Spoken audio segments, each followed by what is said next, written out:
KBS 1라디오 본격 시사 토크쇼 최영일의 시사본부. 안녕하십니까. 최영일의 시사본부 시작합니다. 자, 비속어 논란, 외교 참사냐 외교 성과냐, 이런 싸움으로 시작했던 국정감사는요, 김의겸 민주당 의원과 한동훈 법무부 장관 간에 직을 걸겠다, 뭘 걸겠느냐, 이런 공방으로 마무리가 됐습니다. 자, 그런데 뉴스는 오늘도 쏟아집니다. 오전 11시에는요 민주당의 기자회견이 있었고요, 오후 2시부터는 윤석열 대통령이 주재하는 비상경제대책회의가 생중계된다고 합니다. 자, 국회에 남은 일정도 쉽지 않습니다. 약 한 달 동안 639조의 내년도 예산 심의를 마치고 의결까지 해야 하고요. 자, 500조 플러스 알파, 이 안정자금이 발표된 채권시장, 이 안정자금을 더 늘릴 수도 있다, 이런 이야기도 들려옵니다. 예산은 긴축인데 시장의 정부가 돈을 풀어야 하는 아주 묘한 상황이 된 거죠. 자, 위기경제 대응이 중요합니다만 그 연쇄 효과까지도 고려해야겠습니다. 자, 오늘 우리나라는 영화의 날인데요. 1919년 오늘 한국 최초의 영화 의리적 구토가 상영되었다고 하네요. 그런데 또 신기한 것이 유네스코도요, 오늘 10월 27일을 세계 시청각 유산의 날 이렇게 정했습니다. 이게 우리나라 영화 영향은 아닐 텐데 신기하네요. 자, 문화 이야기를 하고 싶어서 덧붙였는데요.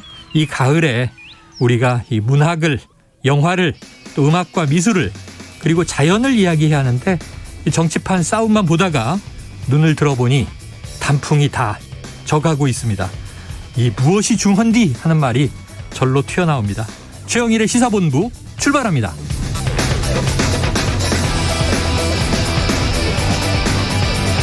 네, 1부에서는요 오늘의 핵심 뉴스를 한입에 정리해드리는 한입뉴스 기다리고 있고요. 2부 10분 인터뷰, 이 감사원의 권익위 수사 요청건에 대한 전현희 국민권익위원장의 입장을 직접 들어보겠습니다. 이어서 각설하고 시즌2 그리고 경제본부가 준비되어 있습니다. 1부 마지막에 노래가 나가죠. 이 디저트송 신청 기다리고 있으니까요. 오늘 듣고 싶은 노래가 있으시면 문자샵 9730으로 자유롭게 보내주시기 바랍니다. 짧은 문자 50원, 긴 문자 100원입니다. 오늘의 디저트송 선정되신 분께는요, 저희가 치킨 쿠폰을 보내드리고 있습니다. 많은 참여 부탁드립니다.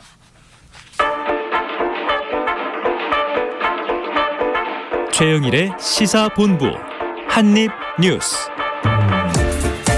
네, 아까 제가 50조 플러스 알파, 이걸 500조 플러스 알파라고 읽었다는 제보가 들어왔습니다. 50조 플러스 알파인데 더 느릴 수 있다라고 하는 이야기가 나온 거고요. 자, 오늘의 한입뉴스, 오창석 시사평론가, 박정호 오마이뉴스 기자와 시작해 보겠습니다. 두 분 어서 오세요. 안녕하십니까. 자, 어제 조상준 전 국정원 기획조정실장의 갑작스러운 사퇴, 이게 참 여러 가지 얘기가 나왔었는데, 네. 박지원 전 국정원장이 나오셔서 인사충돌이다, 이런 얘기를 하고 가셨습니다. 자, 윤석열 대통령이 직접 입장을 냈습니까? 네, 윤 대통령은 오늘 출근길 문답에서 네. 질문을 받았습니다. 그러니까 대통령 측근이란 점 때문에 조 전 실장 면직 관련해서 국민들이 많이 궁금해한다. 네. 인사권자로서 구체적으로 설명 좀 해달라. 이런 질문을 받고 윤 대통령은 이거는 일신상의 이유라서 공개하기가 좀 그렇다. 또 중요한 직책이기 때문에 과중한 업무를 감당해 나가는 게 맞지 않겠다라고 해서 네. 본인의 사의를 수용한 거다. 이렇게 설명을 했습니다. 그러면서 이제 공적인 거라면 궁금해하시는 분들한테 말씀을 드릴 수 있지만 이건 개인적인 거다라고 거듭 강조를 했습니다. 네, 윤 대통령은 일신상의 사유다. 네. 개인적인 일이다. 따라서 공개할 수 없다. 자, 그런데도 이 보도는 단독해서 뭐 인사 논란이 사실이었다, 이런 얘기들이 또 보도가 되고 있어요. 네. 평론가님 어떻게 좀 정리할 수 있을까요? 네, 일단은 뭐 박지원 전 국정원장이 한 라디오 인터뷰에서 그 네네. 인사와 관련된 이야기를 남겼습니다. 네. 윤석열 대통령 인사는 결국 망사였다. 국정원에서부터 참사가 일어났다라고 이야기를 남겼고요. 국정원장의 손을 들어주니까 조상준 실장이 국정감사를 앞두고 전날 사표를 제출한 것으로 알고 있다라고 이제 네. 주장을 했습니다. 그러면서 박지원 원장이 뭐라고 얘기를 했냐면, 그만둔 조상준 실장이 국정원의 2, 3급 인사를 해야 되는데 자신의 안을, 그러니까 자신이 만든 안을 대통령실로 올렸고 그리고 해외 나갔다가 돌아온 김기현 국정원장이 그 안을 보니까 자기 생각대로 안 돼서 다시 올렸다라고 합니다. 결국은 이제 그 윤석열 대통령이 임명한 두 사람이죠. 김기현 네. 국정원장과 조상준 기조실장 두 사람의 안이 조금 달랐고 이 과정에서 어느 정도 충돌이 있었다라는 뉘앙스로 박지원 전 국정원장이 이야기를 남긴 것으로 네, 봤을 네. 때는 대통령이 밝힌 내용과는 조금은 다른 국정원 내부 사정도 있을 수 있겠다라는 추정을 해볼 수 있습니다. 그래요. 자, 어제 그 한 라디오가 또 저희 시사본부에 나오시기도 했었는데 네. 같은 이야기였습니다. 네. 자, 뭐 이게 영화 헌트 같아요. 국정원이라는 조직의 1인자, 2인자가 네. 서로 자기의 의견을 관철시키기 위해서 대통령을 가운데 두고 이제 충돌하는 양상. 자, 이게 이제 이런 것 때문에 결국은 2인자가 그만두고 밀려났다. 이런 이제 이 관측 분석인데 대통령의 이야기는 철저하게 일신상의 사유다. 이렇게 선을 그었습니다. 자, 당장 후임 기조실장은 누구냐? 여기에 관심이 모여지고 있는데 하마평에 오른 인사들 있습니까? 네, 그러니까 오늘 윤 대통령이 곧바로 후임을 임명하냐 또 이런 질문도 받았는데요. 네. 원래 기조실장 후보도 있었고 또 필요한 공직 후보자들에 대해 검증을 좀 해놨기 때문에 업무가 자연스럽게 연결될 수 있도록 신속하게 하겠다 이렇게 얘기를 했습니다. 네. 네, 그러다 보니까 딱 한 사람한테 지금 집중이 되고 있어요. 바로 김남우 전 서울동부지검 차장검사가 유력하게 검토가 되고 있다. 네. 이렇게 알려지고 있는데요. 김 전 검사는 2020년 2월 부임한 이 동부지검에서 추미애 전 법무부 장관 아들의 휴가 미복귀 의혹 관련 수사를 지휘했지만 같은 해 8월 검찰 정기 인사 이후에 개인적 사정을 이유로 검찰을 떠났어요. 네. 뭐 이후에 김앤장 법률사무소에서 몸담아 왔는데요.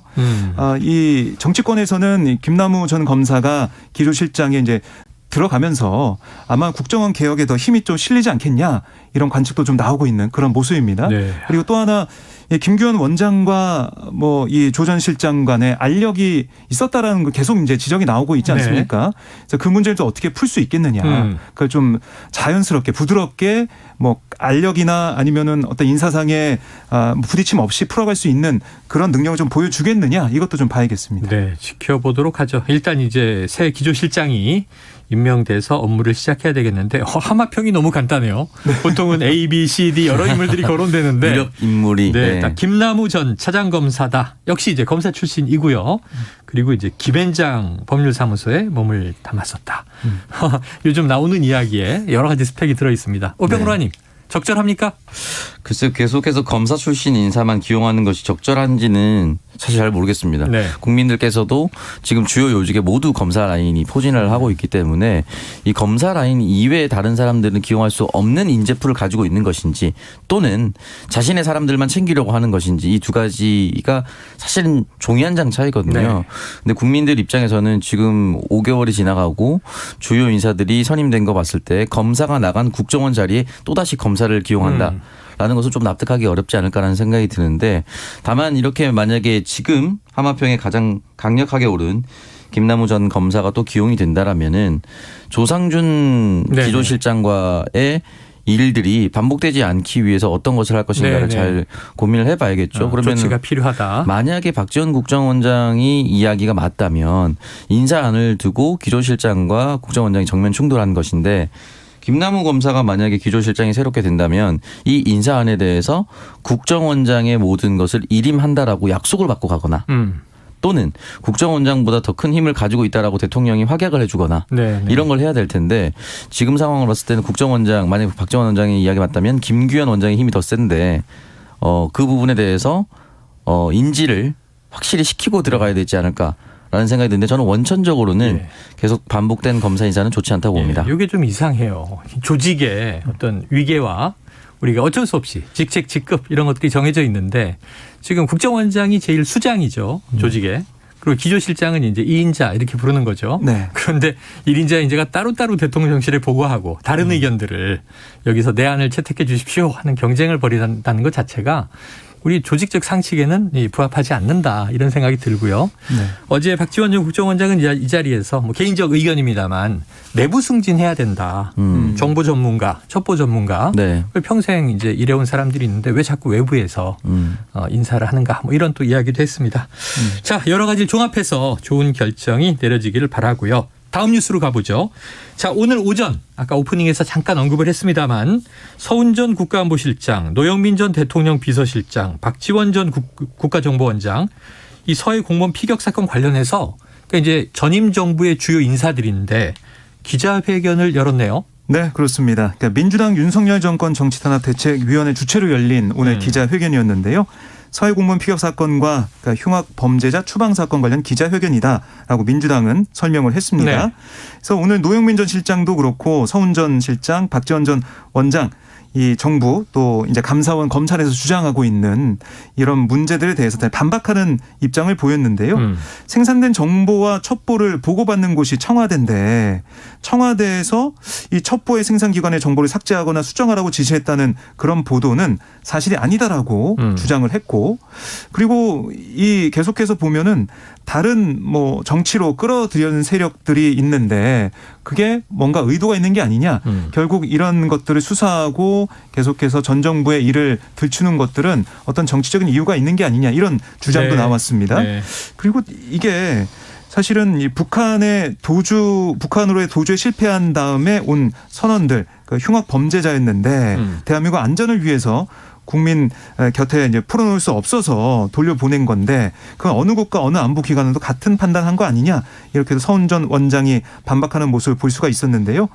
이 오늘 기자회견을 통해서 지금 감사원과 검찰의 현 정부의 이런 수사에 대해서 강하게 좀 대처하겠다 네. 이런 민주당의 기조가 다시 한번 확인이 됐습니다. 네, 자 민주당의 기조 지금 이제 정부 쪽 특히 검찰 쪽 이 해경, 뭐 국방부 다 이제 지난 정부 때와는 다르게 이제 입장을 바꿨었죠.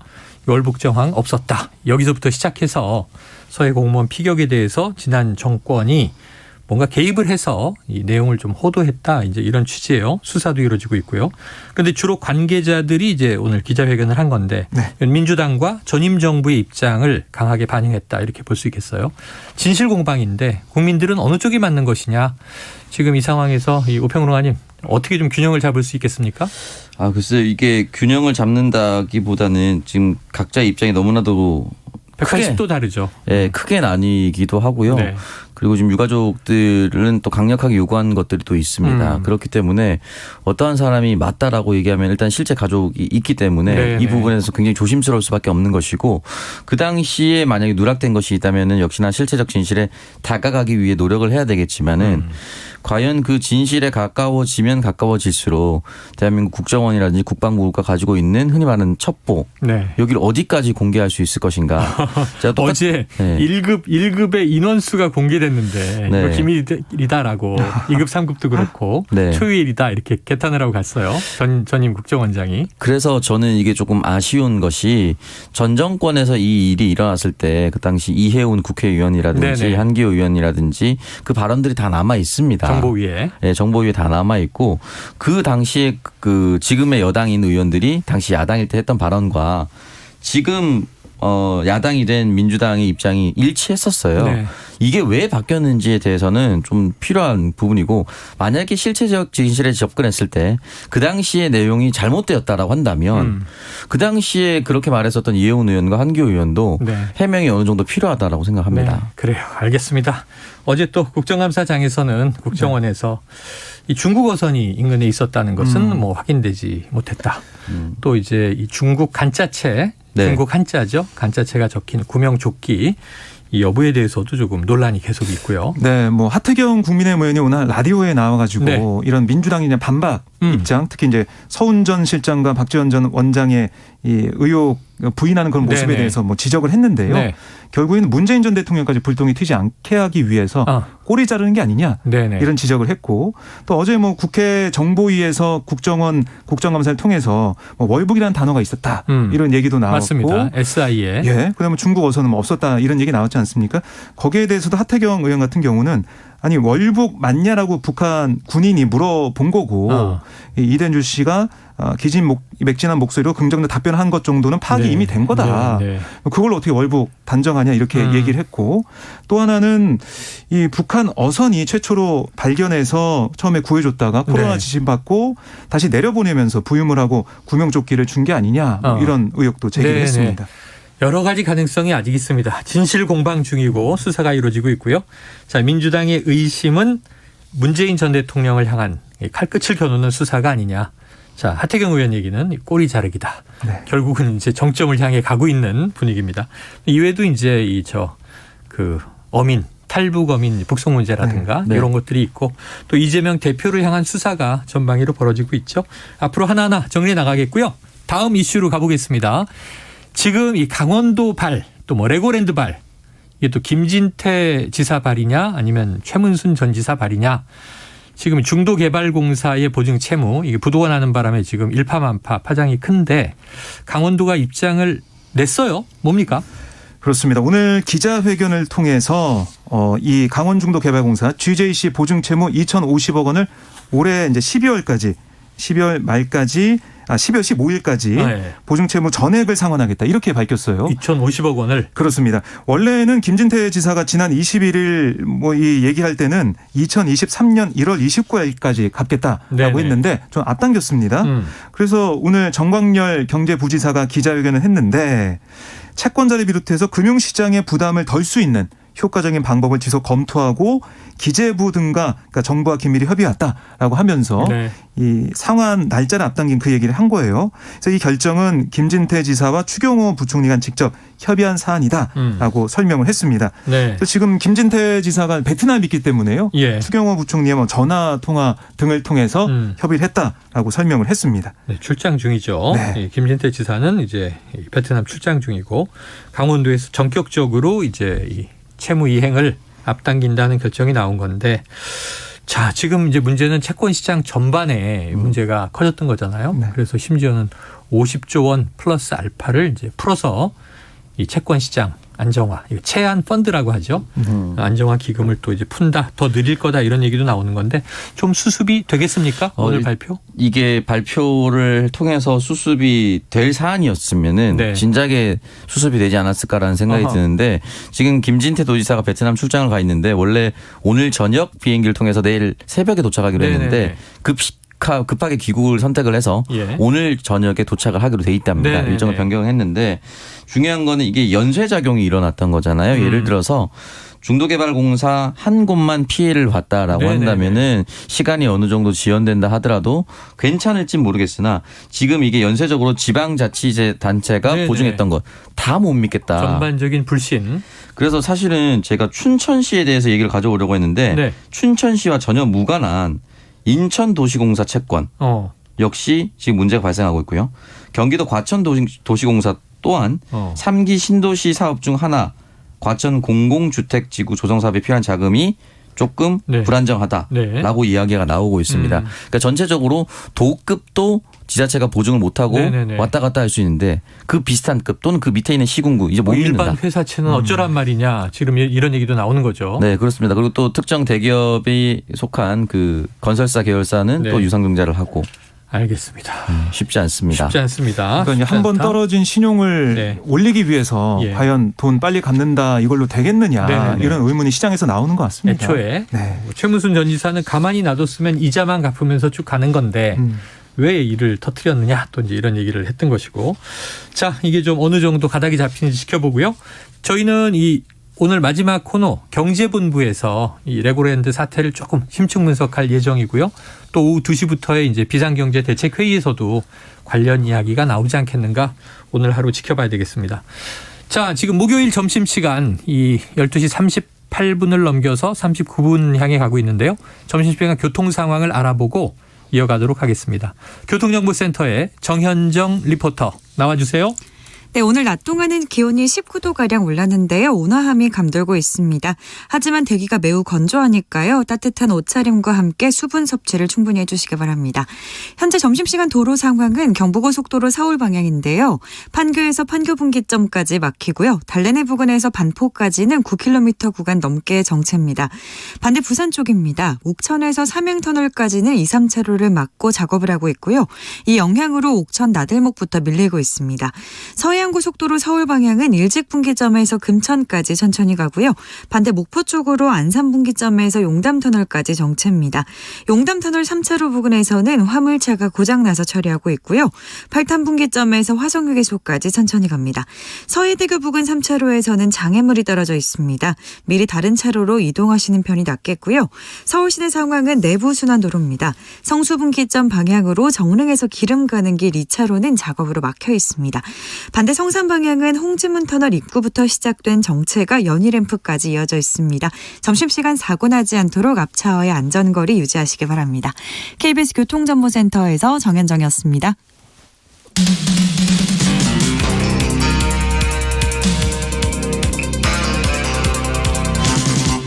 최영일의 시사본부. 예, 다음 소식으로 가보겠습니다. 이게 뭐 드라마로도 화제가 됐었고요. 오랜 기간 촉법 소년 법으로 처벌할 수 있는 나이에 대한 하향 문제가 계속 있었죠. 자, 정부가 형법 소년법을 개정해서 촉법 소년의 상한 연령을 현행은 만 14세 미만, 그런데 앞으로 만 13세 미만으로 한 살 내리겠다, 이런 발표를 했군요. 네, 이제 어제 발표한 내용입니다. 이게 촉법 소년이란 아시겠지만은 범죄를 저지른 만 10세 이상 14세 미만 청소년인데요. 네. 형사처벌 대신 사회봉사나 소년원 송치 같은 보호 처분을 받거든요. 네네. 그런데 정부의 안대로 법 개정이 완료가 되면 만 13세는 이 촉법 소년에서 빠진다, 이런 의미입니다. 그러니까 만 13세인 중학교 1학년생도 범죄를 저지르면 형사처벌 대상이 되는데요. 네. 다만 취약, 취업 등 불이익 최소화를 위해서 13세에 범한 범죄에 대해서는 전과 조회 시에 좀 그 제한을 하겠다, 이런 얘기를 정부가 했습니다. 네, 전과 조회는 제한을 하겠지만 결국은 이제 법적 처벌의 대상이 된다. 만 13세부터 네. 위로. 자, 윤석열 대통령도 오늘 정부의 입장에 대해서 설명을 한 게 있네요. 네, 출근길 문답에서 이에 대한 이야기를 남겼는데요. 인권이란 문제가 범행 당사자의 인권도 중요하지만 실제 피해를 당하거나 잠재적 피해 상태에 놓여 있는 많은 사람들의 인권도 중요하기 때문에 세계적 추세에 한번 맞춰서 조치해 본 것이다라고 이야기를 남겼습니다. 당시 대선 기간 동안에는 만 12세 미만이라고 네. 공약을 내세웠고요. 이 부분에 대해서는 뭐 연령 조금 다를 수 있겠지만은 각 당의 많은 대선 후보들이 이 부분에 대해서 이야기를 남겼습니다. 그래서 일단 윤 대통령은 1단계로 13세까지로 내리기로 했다라고 설명을 남겼습니다. 네. 자, 그런데 정부 입장은 이렇게 발표가 됐고, 그런데 역시 이게 국가의 조직인데 기구에서도 반대 목소리가 나온 게 있네요. 네, 뭐 사실 국제적으로 보면은 지난 2019년 유엔 아동권리위원회가 네. 우리 정부의 촉법소년 기준을 유지하라 권고를 한 바가 있고요. 네네. 또 이번에 이제 국가인권위도 이 정부의 입장에 대해서 처벌만이 능사가 아니다, 이런 우려를 제기하면서요. 이 소년 범죄 예방과 재범 방지를 위한 실효적 대안으로 바람직하지 않다, 이렇게 설명을 했습니다. 네. 소년 범죄 예방과 재범 방지를 위해서는 좀 근본적인 소년 비행 문제가 해결돼야 된다, 이렇게 네. 강조를 하고 있고요. 그리고 뭐 이 실제 이제 해외 사례를 좀 보면 독일, 캐나다, 또 미국 15개 주는 14살, 14세, 네덜란드는 16세가 기준이거든요. 그래서 이런 국가들도 있는데 우리만 너무 섣불리 촉법소년 기준 이거 좀 바꾸는 게 아니냐, 네. 이런 지적도 인권위를 포함해서 여러 단체에서 좀 나오고 있습니다. 예, 우리가 또 청소년 범죄를 볼 때마다 정말 깜짝깜짝 놀라고 네. 때때로 그 굉장히 잔혹한 범죄들이 벌어지긴 해요. 그래서 이거는 문제 있는 거 아닌가 해서 연령 낮추자는 여론도 있었고, 또 이 처벌 강화하라 이런 여론도 있었는데, 또 곰곰이 장기적으로 생각해 보면 이게 처벌만이 능사인가? 네. 사실은 이 의도는 교화에 좀 중점을 두는 거 아니겠습니까? 맞습니다. 이제 하지 않도록 하는 게 가장 큰 네. 목적이라고 볼 수가 있는 것이고, 너무 어린 나이에 전과가 생긴다거나 네. 그것 하나로 나머지 살아갈 인생이 훨씬 더 많은 아이들에게 네. 난관을 만들어준다라고 이야기를 했는데, 이 부분이 전체적으로 이 논의가 지금까지 오고 대통령 후보가 양당에서 모두 공약을 했었던 이유가 경각심만으로는 안 된다라고 네. 결과가 온 것 같습니다. 물론 또 국가인권위에서는 또 다른 통계를 제시하겠지만, 지금 촉법소년과 관련해서 형사 미성년자 가담 절도범죄 양상이라는 논문이 있습니다. 2017년부터 2021년까지 촉법소년 가담 절도 103건을 분석을 했는데요.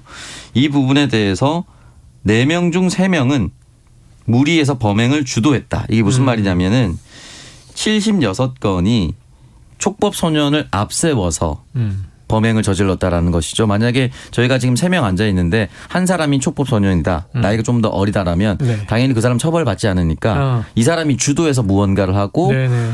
저촉이 되는 사람들 좀 뒤에 빠져 있는 거죠. 네. 그런 식으로 하다 보니까 이 연령을 이용해서 한 범죄가 분명히 있었고, 실제로 보조적인 역할을 한 사건의 성공률 81.4%보다 이들이 주도하는 범죄 성공률이 85.5%로 훨씬 더 높았다고 합니다. 그러니까 아이들에게 경각심을 주려고 했던 것인데, 네. 아이들이 이것을 역이용해서 너가 네, 한 살 네. 적으니 너가 해. 이렇게 된다라는 것이죠. 예.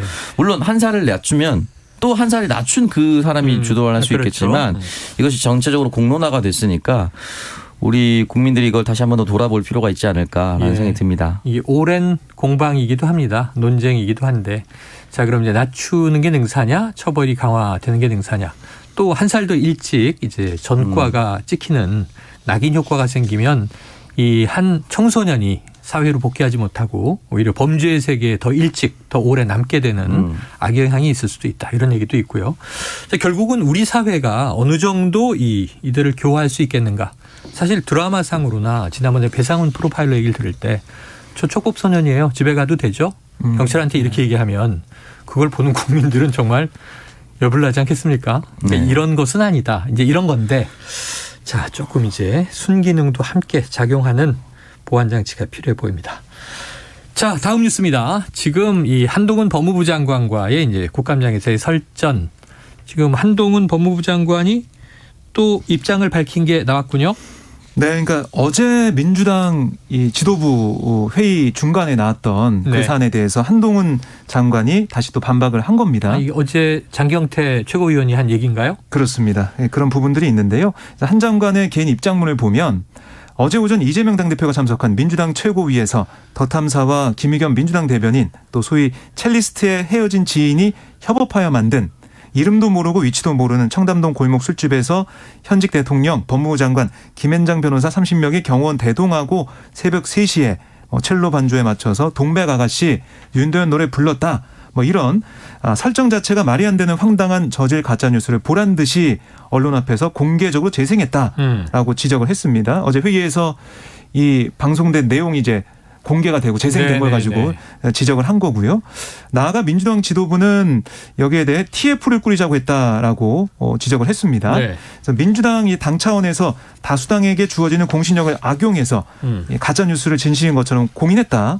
국민들을 상대로 허위 사실을 유포하고 각인시키는데 적극 가담한 거다라고 지적을 하면서 민주당 차원의 진솔한 사과와 책임 있는 조치를 요구를 한 겁니다. 네, 자, 개인 입장문 이렇게 돼 있는데 어쨌든 이제 이 내용을 강하게 반박했고요. 국감장에서는 이제 나는 직을 걸겠다. 이 김 의원은 뭘 거시겠느냐. 뭐 이제 이런 공방이 있었죠. 자, 그런데 민주당이요, 오평론가님 오늘도 거듭 이 의혹을 제기하고 있는데 네. 좀 이게 어떤 전략일까요? 김성환 정책위원장이 이제 정책조정회의에서 이 이야기를 남기긴 했습니다. 민생을 돌보지 않고 새벽까지 술판만 벌이는 거다라고 얘기를 하면서 그래서 이게 전략으로 움직이는 것인지 네. 두 가지를 살펴볼 수가 있는데 일단 첫 번째 신빙성을 뒤에서 확인하고 있는 부분이 있을 수도 있다. 네네. 제가 처음에 이제 이 브리핑을 하면서 김의겸 의원이 이게 처음 했을 때 저희가 김의겸 의원이 또 다른 자료를 가지고 있을 가능성이 있다라고 말씀을 드렸고 만약에 두 번째는 뭐냐면은 지금 주변 사람들의 진술만으로 지금 계속해서 그 해당 유튜브 매체는 주장을 했고 네. 그것을 더불어민주당 국회의원들이 받아서 계속해서 얘기를 이어나가고 있지 않습니까? 네. 그렇다면은 진술만으로 사건을 특정하고 그 자리에 있었다라고 몰아갈 수가 있느냐 이 부분이 남거든요. 네네. 근데 이 상황이 묘하게 지금 더불어민주당을 휘감고 있는 김용 부원장과도 비슷합니다. 그러니까 남욱, 정민용 그리고 유동규 법무부장까지 돈을 줬다라는 진술이 계속해서 흘러나오고 있는 네네네. 상황인데 김용 부원장은 안 받았다고 하거든요. 네. 이 상황이 똑같아요. 지금 김의겸 의원이 주장한 내용. 우리는 다른 사람들의 녹취록을 통해서 전화 인터뷰를 통해서 진술을 충분히 확보했는데 한동훈 장관은 본인은 부인하고 있다. 이 상황이 정확하게 지금 진술만으로 부딪히고 있는 똑같은 상황입니다. 그렇기 때문에 이 부분에 대해서 이렇게까지 생각을 하고 움직이는 것인지는 잘 모르겠습니다만 그 어떠한 것도 진술만으로 처벌받을 수는 없다라고 저는 생각이 들거든요. 자, 진술. 증거가 중요합니다. 한쪽은 이제 검찰이 지금 막 수사하고 있는 사안이고 네. 진술의 당사자들은 이제 사건 관계자들이고 네. 이쪽을 보면 이제 그 자리에 있었다. 라고 하는 이제 악기 연주자의 전 남자친구라고 하는 지인이라 자, 이게 팩트체크가 좀 빨리 돼야 진위 논란이 가라앉을 텐데. 맞습니다. 그런데 박 기자님 지금 민주당 내부에서도 지금 이거 좀 실책에 가깝다. 이거 좀 접어야 되는 거 아니냐 이런 목소리도 있어요. 네, 그렇습니다. 오늘 뭐 최재성 전 의원이나 조홍천 의원 같은 경우는 여기에 대해서 이제 빨리 사과를 하고 이거 좀 정리해야 된다. 이런 얘기를 좀 라디오 인터뷰 통해서 하고 있거든요. 민주당 내부에서도 이 사안이 사실 증거가 확실치 않은데 섣불리 얘기를 한 게 아니냐 이런 목소리도 있는 상황입니다. 네. 그리고 또 지금 오늘 보니까 이세창 전 자유총연맹 이 총재 권한대행 자리에 있었다고 이제 이야기가 된. 그렇습니다. 이세창 전 대행이 오늘 서울중앙지검에 나와서 김의겸 의원과 네. 그다음에 이걸 보도한 더 탐사 기자들 좀 고소하는 네, 그런 네, 일도 네. 있었습니다. 네. 결국 이 진실 공방 뭐 지금 서로 성명이 나오고 이런 차원을 넘어서서요. 법정 공방으로 갈 가능성이 커 보입니다. 예, 한동훈 법무부 장관도 이거 법적 대응하겠다 이런 얘기를 했었단 말이에요, 일전에. 자, 앞으로 이게 또 수사 상황으로 이어지게 될지 어떻게 될지 지켜보도록 하겠습니다. 자, 다음 소식 보죠. 자, 우리가 이재용 삼성전자 부회장 이렇게 이제 호칭 불렀었는데 10년 만에 삼성전자 회장이 됐다. 자, 그 오늘부터 회장인 거예요? 회장이 된 거예요? 그렇습니다. 오늘부터 된 거고요. 그러니까 오늘 삼성전자가 이사회를 열었어요. 네. 그래서 이재용 회장 승진을 의결했다라고 의결했군요. 밝혔습니다. 그래서 이사회 얘기를 좀 들어보면 글로벌 대외 여건이 악화하고 있는 상황인데 책임 경영을 강화하고 경영 안정성을 제고하고 신속하고 과감한 의사결정이 절실하다 이런 판단해가지고 오늘 결정을 했다 이렇게 설명을 했고요. 네. 그런데 오늘 이재용 회장은 사실 법정에 있었습니다. 아, 그래요? 예, 그러니까 제일모직과 삼성물산 합병 과정에서 아하. 이재용 이제 회장 자신의 그룹 지배를 강화하기 위해 제일모직 주가를 의도적으로 높이고 삼성물산 네. 주가를 낮추는 부당행위한 혐의로 기소가 됐잖아요. 네. 오늘 또 재판이 있어서 이 회장이 법정에 들어선 직후에 승진 사실이 발표가 됐어요. 그래서 그렇구나. 오전에 이 재판이 끝난 다음에 이재용 회장이 나오니까 기자들이 좀 많이 네, 네. 기다리고 있다가 물어봤는데요. 이재용 회장은 이 국민에게 조금이라도 더 신뢰받고 사랑받는 기업을 만들어 보겠다라고 말했고 제 어깨가 많이 무거워졌다. 많은 국민의 응원 부탁드린다라고 네. 강조를 했습니다. 아, 그래요. 알겠습니다. 잘 되겠습니까? 그래서 이제 이 부분이 반도체 관련된 것은 국가의 명운과도 또 관련되어 있기 때문에 네네. 그냥 그 해당 분야는 잘 됐으면 좋겠는데요. 어차피 다 알고 있지 않았습니까? 아, 그렇죠. 부회장이라고 불러왔을 뿐 네. 사실은 총수였다. 네, 다 알고 있었으니까요. 그래요. 자, 앞으로 이제 또 회장 직함을 타이틀을 단 만큼 어떤 책임 경영을 하는지 지켜봐야 되겠습니다. 이게 기억나는 게 이제 뭐 고 이건희 회장 같은 경우에 93년도에 네. 프랑크푸르트 신경영 선언. 마누라와 자식 빼고 다 바꿔라. 예. 이런 얘기였는데 아마 또 뭔가 이제 이 신임 회장의 또 선언이 하나 나오지 않을까 기다려 보도록 하고요. 자, 이제 시간이 다 됐습니다. 끝으로 잠깐 말씀드리겠습니다. 이 러시아가 핵훈련을 실시했다. ICBM, 극초음속 미사일 등 발사 장면을 공개했는데요. 블라디미르 푸틴 대통령이 직접 참관했다고 하고요. 정례 핵훈련이라고는 하는데 우리가 지금 북한이 7차 핵실험 할 거라고 예상되는 11월 7일까지의 기간 동안 미국은 또 혹시 우크라이나에 러시아가 핵을 쓸 수도 있다. 이 기간 미국 중간선거 전이 위험하다 이렇게 보고 있어서 우리가 한반도도 지켜보고 또 우크라이나도 지켜봐야 되는 상황입니다. 한입뉴스 여기서 정리하죠. 박정호 기자, 오창석 평론가 수고하셨습니다. 고맙습니다. 오늘 디저트송은요. 제가 생각했던 거하고 똑같아요. 청취자 0314님 마왕 신해철의 그대에게 듣고 싶네요. 오늘이 저 신해철 이 2014년 오늘 사망했기 때문에 8주기가 됩니다. 오늘이 우리 곁을 떠난 날이지만 그의 노래는 영원히 남아 힘을 줍니다. 자, 그대에게 듣고 치킨 쿠폰 보내드리고 저는 2부로 돌아옵니다.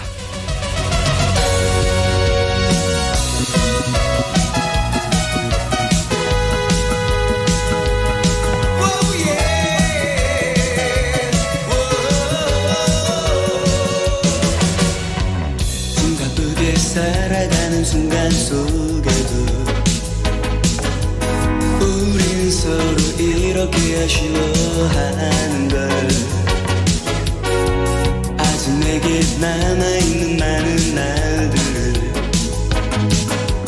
그대와 둘이서 나누고 싶어요. 내가 사랑한 그 모든 것을 다 잃는다 해도 그대로 포기할 수 없어요. 이 세상 어느 곳에서도 나는 그대 숨결을 느낄 수 내 삶이 끝나는 날까지 나는 언제나 그대 곁에 있겠어요.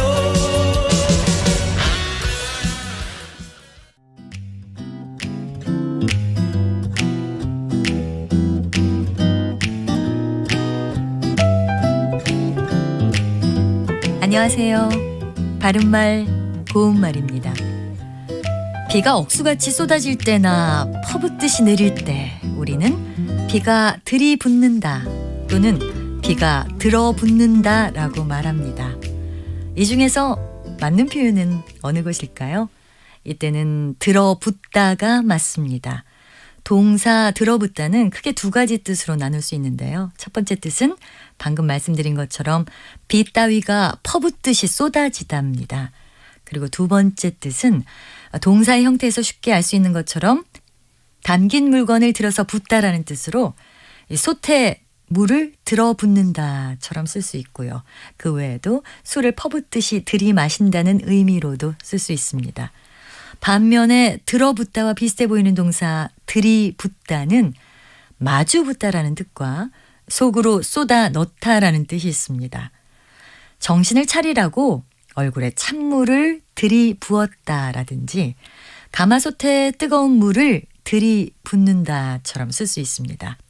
앞서 말씀드린 들어붓다는 자동사와 타동사로 모두 쓸 수 있는 반면에 들이붓다는 타동사기 때문에 비가 들이붓다라는 표현은 나올 수가 없습니다. 참고로 들이붓다 앞에 있는 들이는 일부 동사 앞에 붙어서 몹시, 마구, 갑자기라는 뜻을 더해주는 접두사입니다. 접두사 들이가 붙은 동사 들이꽂다, 들이닥치다, 들이덤비다는 모두 마구 어떤 행동을 한다는 뜻이 있습니다. 바른말 고운말 아나운서 변희영이었습니다.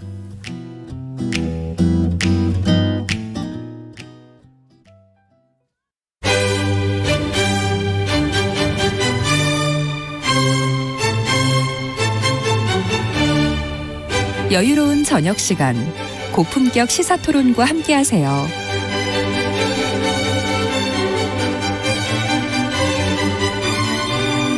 평일 저녁 7시 20분 KBS 열린 토론 정준희 교수와 함께합니다.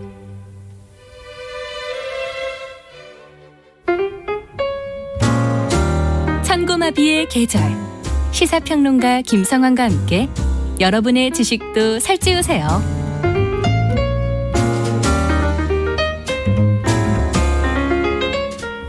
정치에 경제를 더하고 미술에 음악을 더하는 시간. 평일 밤 10시 5분 KBS 1라디오 김성환의 시사야.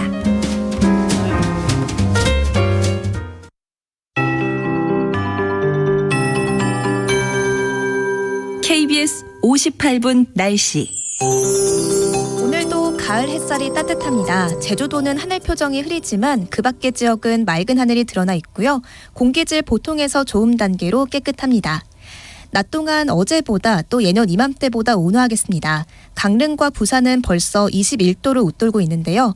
한낮에 서울이 19도, 대전 20도, 광주와 제주 21도, 부산은 23도 안팎까지 오르겠습니다.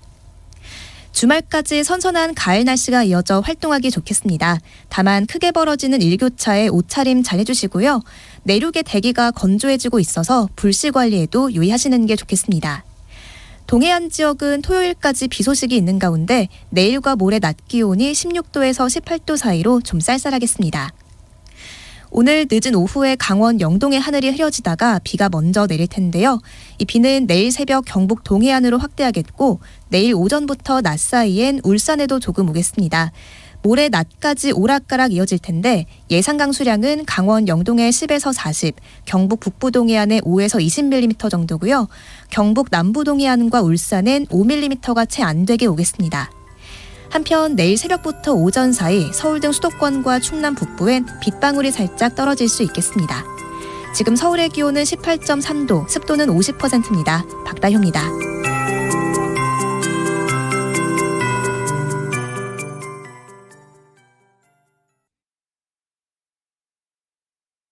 정성을 다하는 국민의 방송 KBS가 한시를 알려드립니다. AM 711kHz, FM 97.3MHz, KBS 1라디오입니다. HLKA.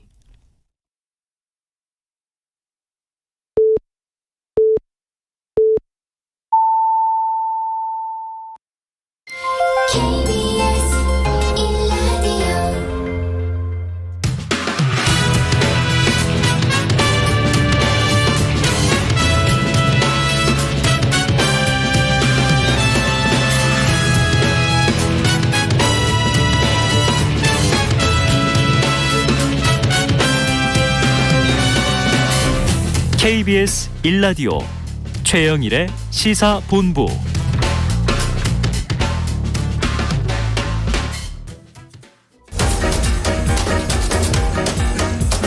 최영일의 시사본부 10분 인터뷰. 네, 화제 이슈를 콕 짚어보는 10분 인터뷰 시간입니다. 감사원이 전현희 국민권익위원장에 대한 수사를 요청했습니다. 전현희 국민권익위원장은 감사원의 주장을 전면 반박하고 나섰죠.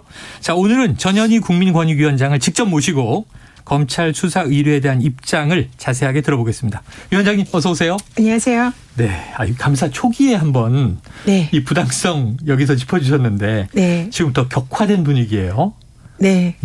자, 감사원이 따로 연락을 주진 않았다 이렇게 하던데 수사 요청 사실은 어떻게 알게 되신 겁니까?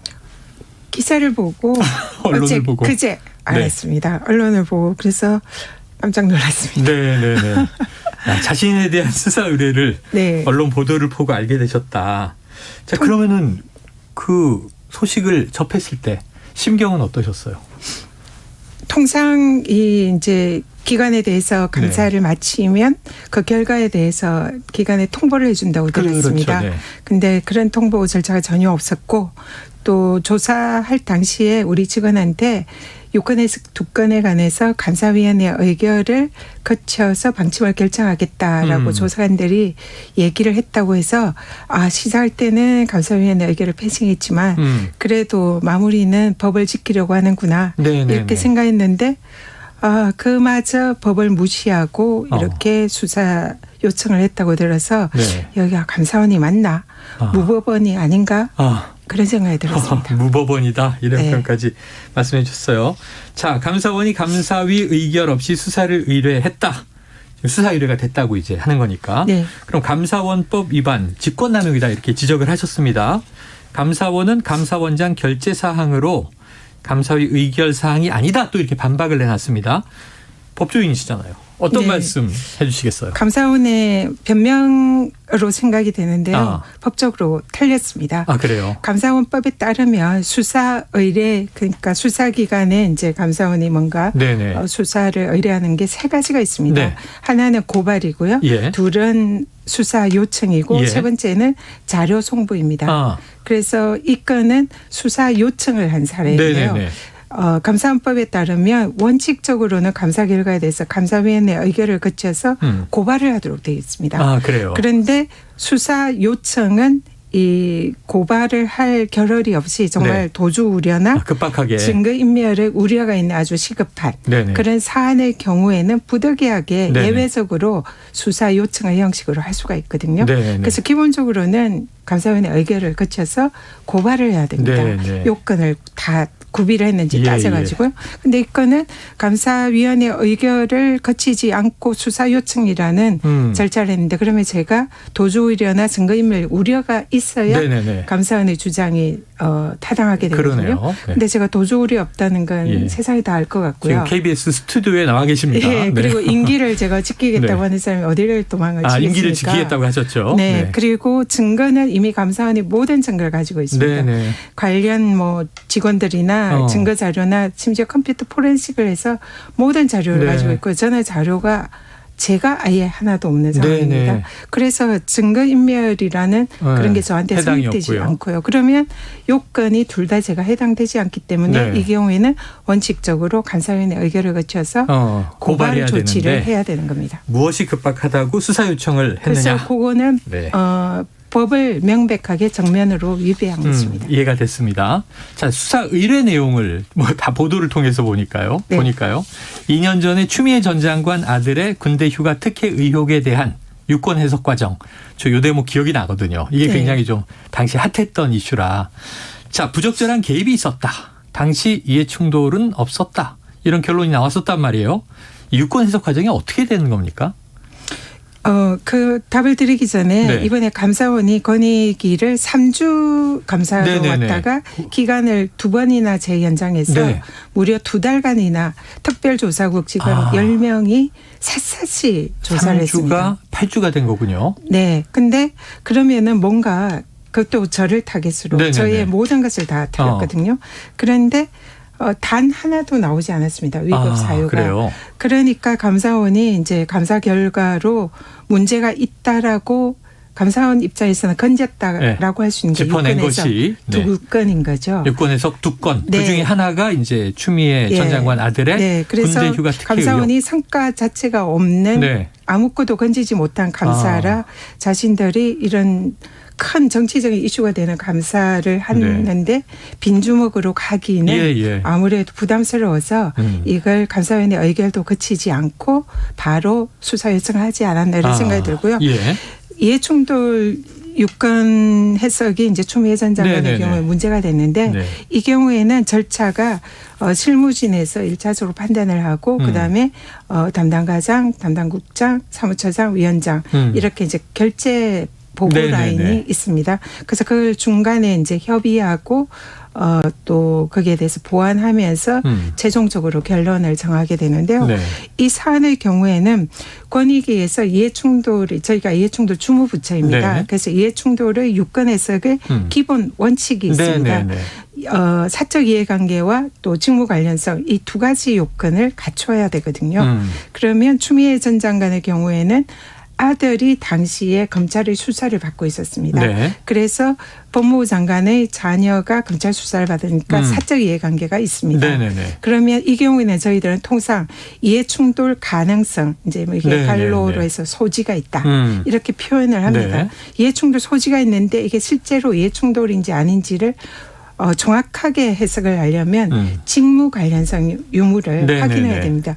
법무부 장관이니까 검찰과 관련성이 네네. 있으니까 그 경우에 검찰청법 8조에 의해서 법무부 장관이 검찰총장에게 수사 지휘를 할 수 있는 규정이 네네네. 있습니다. 그 규정에 따라서 수사 지휘를 하면은 저희들의 해석 원칙은 직무 관련성이 있다라고 네네네. 판단을 하는 거죠. 그러면 이것을 확인해야 되잖아요.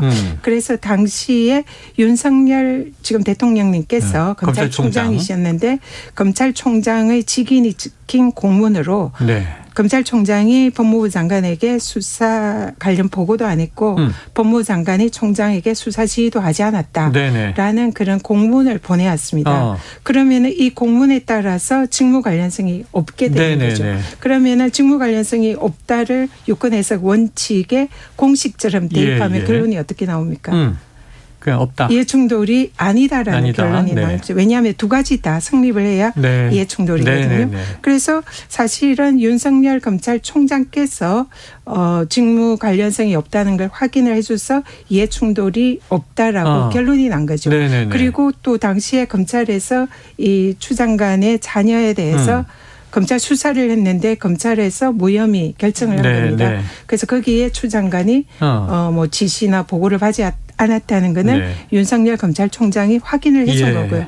그렇기 때문에 이러한 유권 해석의 시스템과 절차와 원칙에 네네. 따라서 이해충돌이 아니다라고 결정한 거고요. 내용은 이해가 됐습니다. 여기에서 건의위원장이 개입을 할 여지가 없는 거죠. 이거는 공식과 원칙에 따라서. 그래서 국민의힘 네. 쪽에서 네. 전 위원장께서 이 재검토 지시를 해서 추 전 장관 관련 유권 해석이 바뀐 것이다. 이런 주장을 했어요.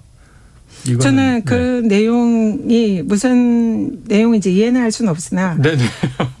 그 권익의 유권 해석이 네. 아까도 말씀드렸지만 실무진에서 1차로 검토하면서 중간에 보고나 협의 과정에 있어서 얼마든지 내용이 바뀔 수도 있습니다. 그런데 이 사안은 바뀔 수가 없는 사안이에요. 원칙적으로 유권 해석의 원칙이 정해져 네네네. 있고 거기다 요건이 정해져 있고 그 요건에 대입을 해야 되는 것이기 때문에 네. 아무리 위원장이 결론을 바꾸려고 해도 바꿀 네네. 수가 없고요. 그리고 이해충돌이라고 저희 권익위가 판단을 하려면 네네. 윤석열 검찰총장이 수사 지휘를 받았다 아니면 법무부 장관에게 보고했다 이렇게 답변을 네네. 줘야만이 이해충돌이라는 답변이 그래요. 나올 수가 예, 있습니다. 아까 말씀 그래서 알겠습니다. 위원장이 이걸 네. 결론을 바꾸거나 네. 이걸 뭐 그러니까 이 그렇게 할수 있는 여지가 재검토라는 없습니다. 말을 우리가 이해하면 네. 그 말씀하신 대로 중간 단계든 최종 결과적 단계든 이해 충돌이 있습니다. 그랬는데 네. 위원장님이 네. 다시 해보세요. 그래서 네. 없습니다로 바뀌었으면 네. 재검토를 했다고 볼 수 있겠는데 네. 그런 과정이 전혀 없었다는 거죠. 만약에 그랬다면 네. 직권남용이 성립할 수도 아, 있겠죠. 그래요. 네. 만약 이해충돌이 이 모든 시스템에 의해서 이해충돌이 있다라고 결론이 났는데 네네네. 만약에 제가 재검토를 해라. 그래서 네. 이해충돌이 없다로 바꿔라. 이랬으면 문제가 네네. 되는 거죠. 그런데 전혀 그런 게 아니지 않습니까? 알겠습니다. 자, 국민의힘의 주장을 전 위원장님은 이해할 수 없다 이런 입장이십니다. 사실이 아니다라고 예, 사실이 아니다. 말씀드리겠습니다. 예, 자, 서해 공무원 피격 사건 경우에요. 권익위가 답변하는 것에 한계가 있다 이런 결론인데 이거 불법 개입이 있었다 이렇게 판단한 것 같아요. 감사원이 그렇게 판단하고 네네. 또 수사 요청을 한 것 같습니다. 두 건 중에 하나가 이거군요. 네, 네. 근데 이 사안도 똑같습니다. 일단은 이 사건이 발생한 지 1년 반이 지난 네. 후에 국힘 의원이 아마 저를 뭔가 이 이슈로 끌어내기 위해서 네네네. 권익위에 유권 해석을 요청했다 생각합니다. 예. 근데 권익위는 이 관련돼서 관련 법령의 소관 주무부처가 아닙니다. 주무부처는 법무부와 통일부 네네. 정도 될 것 같은데요. 네. 그래서 사실 뜬금없는 유권 해석 요청이었고 기간도 네네. 이미 지났고요.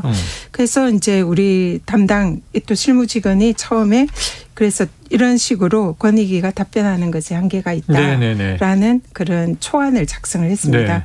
그리고 마찬가지의 절차에 거쳐서 이제 이 중간에 보고하고 협의하는 절차가 있었겠죠. 네네. 그리고 해당 그 유권 해석을 요청한 국회의원실에 실무직원이 맨 처음에 작성했던 초안 내용 그대로 네.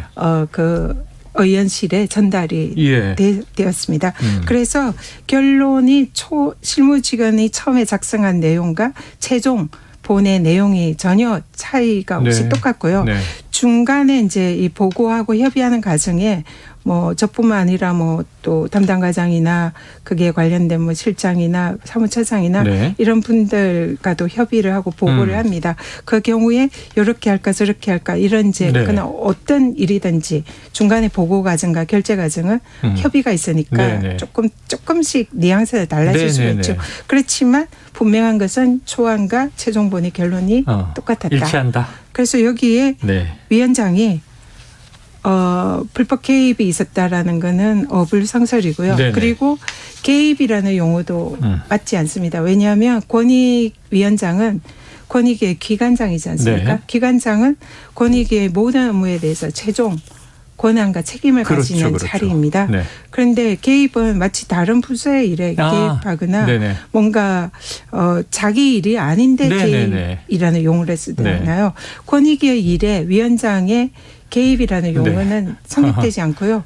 위원장의 권한 네. 범위 내입니다. 네, 관장한다 그러죠. 네, 그래서 이런 불법적으로 개입했다, 부당 개입했다 이런 용어 자체는 네, 네. 마치 다른 위원장의 권한 범위가 아닌 일을 그러네요. 하는 그런 뉘앙스라 감사원이 이런 용어를 쓰는데 그 자체가 감사원의 수사 요청이 법적 근거가 네. 없다는 것을 알 수 있는 알겠습니다. 그런 용어다 생각합니다. 자, 그리고요. 감사원에서 이 전 위원장을 직접 조사한 적이 없다. 이렇게 제가 들어서 그렇다면 이 직원들 진술, 뭐 자료 검토로만 결과가 나온 것인가.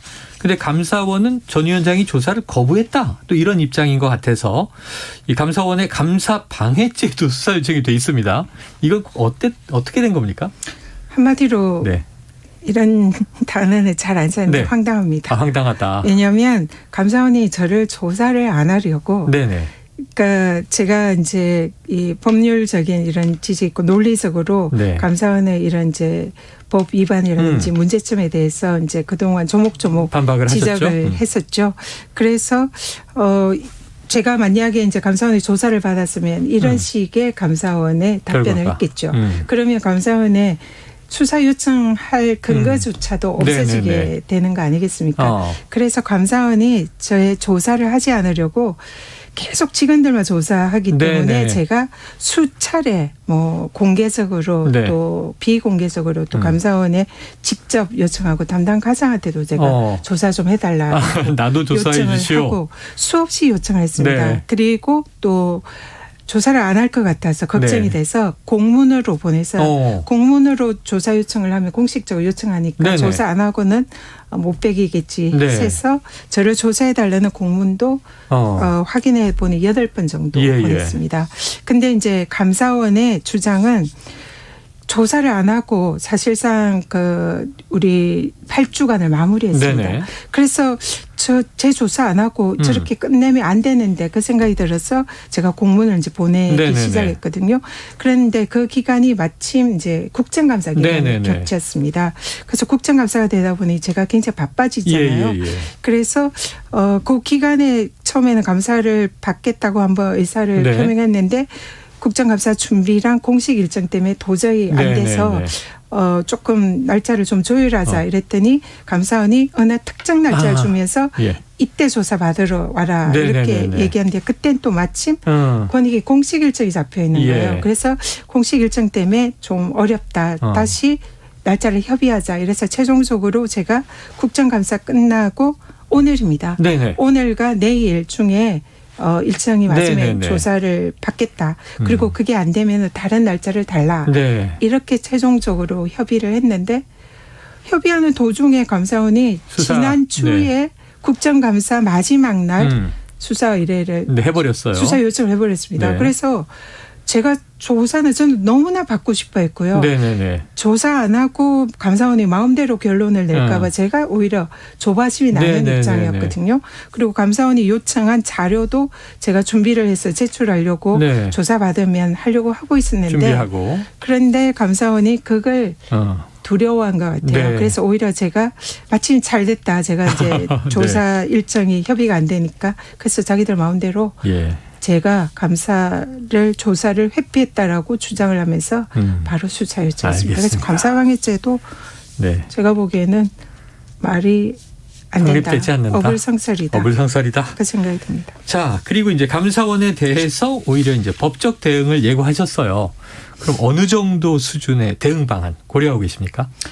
환경부 블랙리스트 판결하시죠? 네네네네. 그 산하기관의 임기가 정해져 있는 네네네. 고위공직자에게 사퇴 압박을 해서 이제 사표를 받은 김은경 장관이 실형을 받았죠. 2년 실형을 받았습니다. 그런데 그 사안 중에 하나가 환경공단 감사, 상임감사에게 감사를 통해서 압박을 느껴서 사표를 내게 한 사안이 있는데 그 사안이 직권남용으로 유죄 판결을 받았습니다. 그래서 그냥 공개적으로 압박을 해서 사표를 받은 것도 직권남용이지만 감사를 통해서 압박을 느껴서 사표를 내게 하는 것도 직권남용이라는 대부분 판결이 있는데요. 권익위의 경우에 임기가 정해진 공직자에게 감사를 통해서 압박을 느껴서 사표를 내게 하는 이게 직권남용이 될 수 있는데요. 저희 부위원장님이 그런 형식으로 이미 사표를 내셨습니다. 그래서 직권남용이 명백히 대법원 판결에 의하면 성립을 하고요. 또 감사원 관련 규정이 감사원법에 감사위원회 의결을 거치지 않는 거라든지 또 감사를 할 수 없는 행정심판 이런 것도 감사를 했다든지 감사에 있어서 지켜야 할 적법 절차를 위반했다든지 또 저에 대해서 여러 가지 개인정보를 감사원이 많이 저희 동의도 없이 많이 확보를 했는데 이런 부분이라든지 또 포렌식에 있어서도 절차 위반이라든지 많은 감사원법 관련 규정을 위반을 했습니다. 그래서 이런 부분에 관해서 또 명예훼손이라든지 또 감사를 통해서 얻은 자료를 이 감사 목적 외에 뭐 언론 누설이나 외부 공개하거나 다른 기관과 공유한 이런 정황도 있는 것 같습니다. 그래서 감사원 관련 규정 위반이 굉장히 많은 것 같습니다. 그래서 이런 부분을 그동안 계속 꼼꼼하게 점검을 하고 법적 준비를 하고 있는데요. 이런 걸 모두 좀 검토를 해서 직권남용이나 감사원 관련 규정 위반으로 형사 절차를 밟을 예정이고요. 경우에 따라서는 민사나 행정 절차도 검토를 하고 있습니다. 알겠습니다. 아유, 이게 들을 얘기가 많은데 시간이 다 됐어요. 끝으로 짧게 하나 더 여쭤볼게요. 감사기관이 죽음과 같은 공포를 느꼈다 이렇게 말씀하셨습니다. 이 상황이 이렇게 녹록치 않은데 사실 물러나시는 분들이 많잖아요. 이 정도 압력을 받으면. 근데 물러서지 않고 난 임기 끝까지 채우겠다. 이 동력은 어디서 나오는 건가요? 제가 이제 아무래도 법조인 출신이다 보니까 네. 법과 원칙에 대한 그런 이제 준수를 해야 된다는 네. 그런 이제 의식이 굉장히 강합니다. 네. 그래서 법에 정해져 있는 임기를 지켜야 된다는 그런 사명감. 네. 그리고 또 이런 정권의 사태 압박이나 외압에 의해서 제가 임기를 지키지 못하고 물러난다면 네.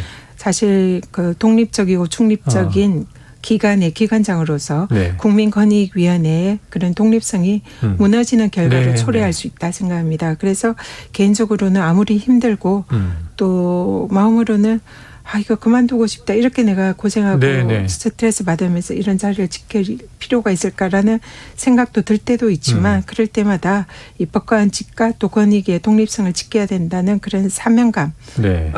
계속 임기를 마무리할 생각입니다. 알겠습니다. 감사 초기에 한번 오셨을 때는 상당히 좀 억울해하시는 느낌이었거든요. 네. 오늘은 굉장히 좀 단호해지신 것 같다 이런 느낌이 듭니다. 제가 과정에서 많이 네. 좀 그런 단련이 된 것 같아요. 예, 오늘 말씀 잘 들었습니다. 네, 고맙습니다. 예, 지금까지 전현희 국민권익위원장이었습니다.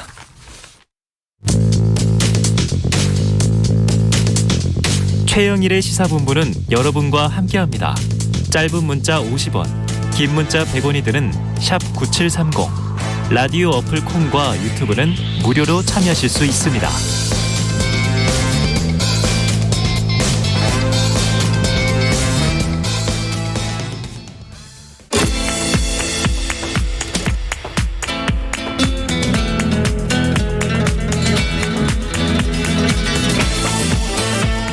네, 자 정치권의 허심탄회한 속내를 들여다보는 시간입니다. 각설하고 시즌 2. 자 오늘은요 장성철 공론센터 소장 나오셨고요. 어서 오십시오. 안녕하세요. 감사합니다. 뭔가 좀 중후해지신 느낌? 보수우파 패널 장성철입니다. 네, 찐 보수우파 패널 네. 장성철 소장이고요. 그리고 김준우 변호사 나오셨습니다. 네, 안녕하세요. 어서 오세요. 네, 또 인사드립니다. 김준우입니다. 네. 이거 시즌 3는 언제예요? 곧 시즌 3로 가지 않을까 싶어요. 아, 그래요? 왜냐하면 지금 이 세 분으로 패널을 확대했더니 네. 한 분이 또 어딜 가셨어요. 네. 아마 미디어에서 보신 분들은 그렇게 됐구나 하고 아실 거예요. 법원 갔다고 그러던데. 법원에 변호사시기 때문에 네. 수임을 맡았는데 그렇죠. 아주 가장 핫한 분을 또 수임을 맡아서 오늘 자리를 못 하셨습니다. 자, 본격적으로 시작해 보죠. 오늘 키워드 대결 구도로 갑니다. 네. 국정원 대 감사원, 한동훈 대 김의겸, 이재명 대 유동규. 벌써 핫한데요. 자, 먼저 어제 국정원이 하루 종일 뜨거웠습니다. 이 장 소장님, 네. 국정원 국감이니까 뭐 뜨거울 수밖에 없었는데 국감 하루 전에 이인자 기조실장의 사임 소식이 또 뭘까? 이게 파장이었어요. 정말요. 네. 예, 인사 갈등서를 KBS가 단독으로 냈어요. 네. 그런데 이제 국정원장은 인사 갈등 없었다 이렇게 얘기를 했고 또 이 국민일보는 건강 이상서를 또 단독으로 냈습니다. 병원에서 치료를 이제 받고 있는 상황이었고, 근데 조선일보 보도를 보면 인사 갈등설은 있었다는데 네. 조 실장에 대한 투서가 들어왔다. 네. 뭔가 근태 문제나 비리설에도 또 조금 문제 제기를 하는 뉘앙스였고, 이게 굉장히 복잡했는데 추측들이 언론이 공통적으로 꼽은 것은 국정원장 모르게 대통령이 주도적으로 면직을 결정했다. 이것만은 공통적이었어요. 네. 자, 정보통이시니까 장 소장님. 왜 그만둔 겁니까? 모르겠습니다. 네? 근데 어제 여의도에서 다양한 설들이 네네. 돌아다녔어요. 국정원장과 인사 갈등설이 있었다. 네.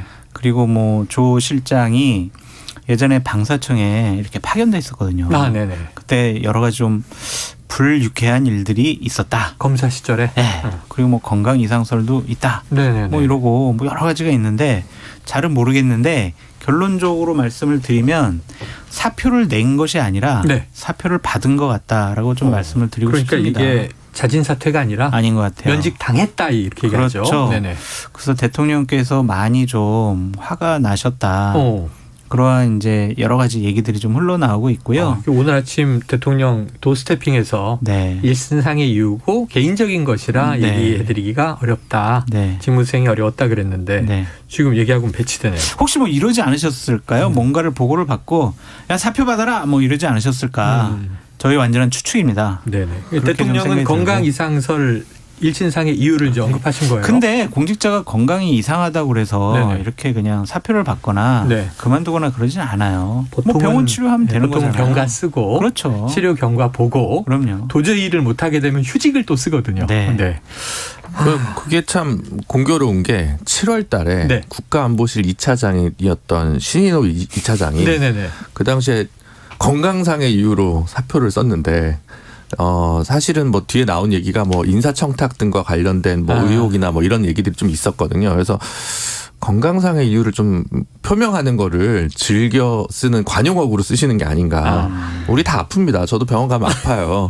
근데 이거는 좀 애매하고 그리고 네. 또 그러니까 이제 시점이 되게 애매한 것 같아요. 전격적으로 한 건가. 왜냐하면 바로 후임 인선이 드러났다는 점에서 예고된 것이었냐. 근데 그렇다고 하기에는 좀 애매한 게 애매하다기보다 아쉬운 게 국감 전이잖아요. 하루 전날. 네네. 그럼 국감까지는 치르고 가든가. 보통은. 네. 아니면 그 전에 결정됐으면 뭐 하든가. 이게 좀 뭔가 정리가 돼야 네네. 안정적인 국정 운영이 담보가 되는데 이렇게 전날 하다 보니까 지금 국정원과 관련된 다양한 인사 문제가 아니라 다른 문제들과 관련해서 뭔가 불협화음이 있거나 문제가 있었던 거 아니냐 이런 추론을 사람들이 하게끔 만들거든요. 네.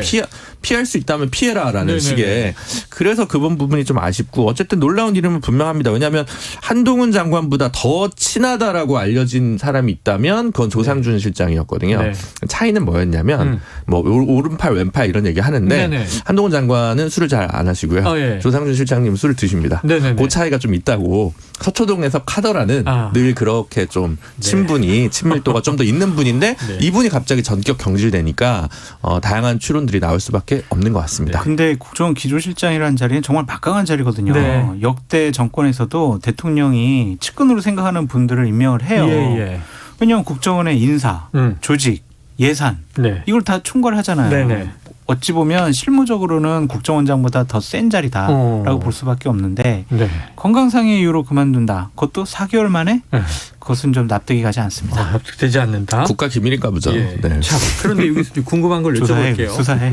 자, 일단은 오늘 아침 윤 대통령은 뭐 일신상의 이유 하지만 지금 이야기하신 이제 여러 가지 추측과 그동안에 있었던 사건들을 이제 우리가 조합을 해보고 있는데 조 전 실장이 윤 대통령과 형제의 연을 맺은 사이다. 그러니까 오른팔 왼팔이다까지 표현하셨는데 가까운 건데 이 인사 갈등설이 만약 사실이라고 가정하면 윤 대통령이 인사안이 2개가 온 거잖아요. 네. 국정원장 안과 기조실장 안. 네.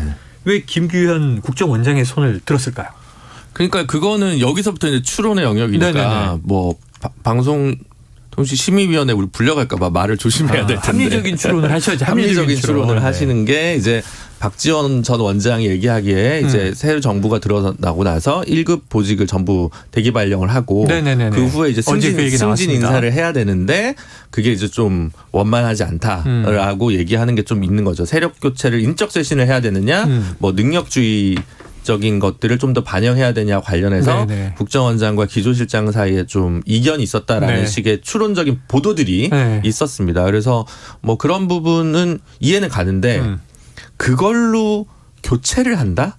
그거는 좀 이해하기 어렵거든요. 안은 여러 가지 있을 수 있는데 네네. 여기서 굳이 기조실장을 교체하면서까지 4개월 만에 그런 것이 단순히 인사만으로 그렇게 되느냐. 그 부분에서 저 약간 계속 물음표가 뜨는 거예요. 제가 봤을 때는 인사 갈등 플러스. 개인적인 흠결이 있었던 것이 아니냐라는 좀 생각이 들어요. 예.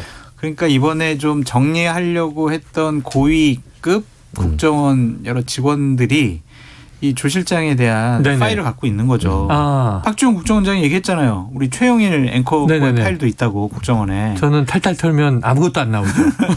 그러니까 분명히 인사에서 물 먹을 것 같아. 네. 나는 좌천될 것 같아라고 하는 분들이 그러한 내용들을 대통령실에 좀 넘겨주지 않았느냐. 예. 그래서 대통령께서 좀 이런 내용을 일이 있었어? 보고 화가 나서 좀 바꾸려고 하신 거 아니냐. 그래서 인사 갈등과 개인적인 흠결이 좀 결합된 그런 일들이 벌어진 것 같아요. 얘기예요. 현재까지는 가장 합리적인 추론이긴 네네네. 한데 뭐 다른 이유가 있을 수도 있겠지만 예. 뭐 좀 그건 너무 이제 뭐랄까 뇌내망상으로 평가받을까봐 네. 언론에 보도된 내용을 중시로만 저희는 네. 말씀드릴 수밖에 없을 것 같습니다. 지금 이게 너무 영화적인 게 이제 정적에 대한 같은 조직 내에서도 뭔가 이제 파일을 가지고 있다가 유사시액을 쓰는 거잖아요. 약간 영화 헌트 같은 뭐 헌트 같은 그런 느낌이 좀 있죠. 네, 네. 그래요. 자, 도대체 국정원에서 무슨 일이 과연 윤 대통령의 이게 결정인가? 자, 사임과 동시에 유력한 후임이 발표된 걸 보면 아직 이제 확정 임명은 아닙니다만 예정됐다. 이 김남우 전 서울 동부지검 차장검사 후임 내정자 검찰 인맥 인사인데 어떻게 보셨습니까? 근데 이제 차장 검사 정도 하다는 건 사실 이제 검사장을 못 달았다는 네네네. 건데 근데 얼마나 신임하면 갑자기 이렇게 차관급으로 확 이제 네. 올릴까라는 생각도 들고 검사 출신이라고 해서 뭐 국정원 기조실장 못할 건 아닙니다. 네. 문재인 정부에서도 한 2분 정도가 그런 네. 경력이 있고 근데 예전에는 이제 군 출신이 많이 하셨죠.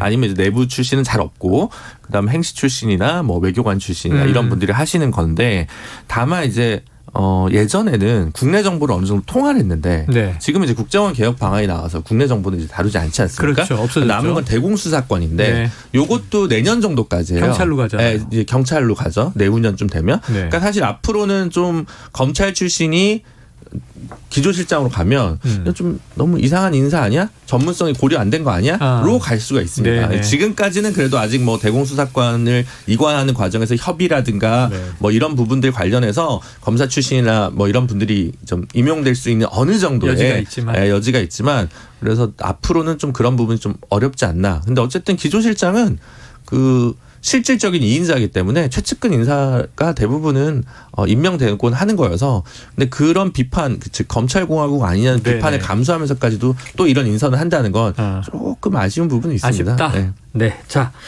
이렇게 불려요. 이제 일반 국민들 우리 청취자분들은 좀 낯선 표현이긴 한데 이게 뭐 취재된 내용들을 쭉 보면 그 조직 언저리에서는 알 사람들은 다 아는 사실상의 뭐 감사원장이다.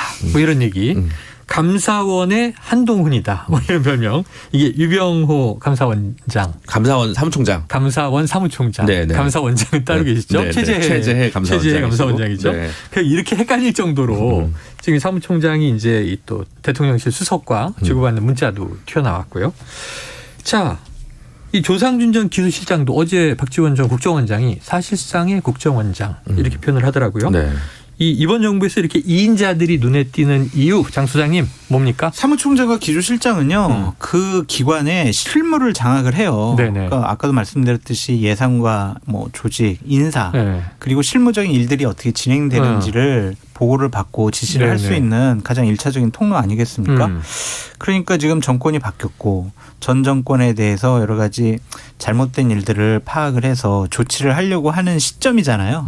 그래서 집권 초기이기 때문에 이 실무를 장악하고 있는 분들이 대통령과 아니면 대통령실의 신임을 받아서 전임 정권에 대한 여러 가지 조치를 취하다 보니까 이분들이 좀 두드러지는 것 같은데 이거는 썩 좋은 현상은 아니죠. 기관의 장이 항상 냉정하고 차분하게 기관에 대해서 얘기를 해야 되는데 특히 유병호 사무총장 같은 경우에는 너무 좀 흥분되는 모습을 좀 많이 보여서 좀 감사원이 걱정되기도 합니다.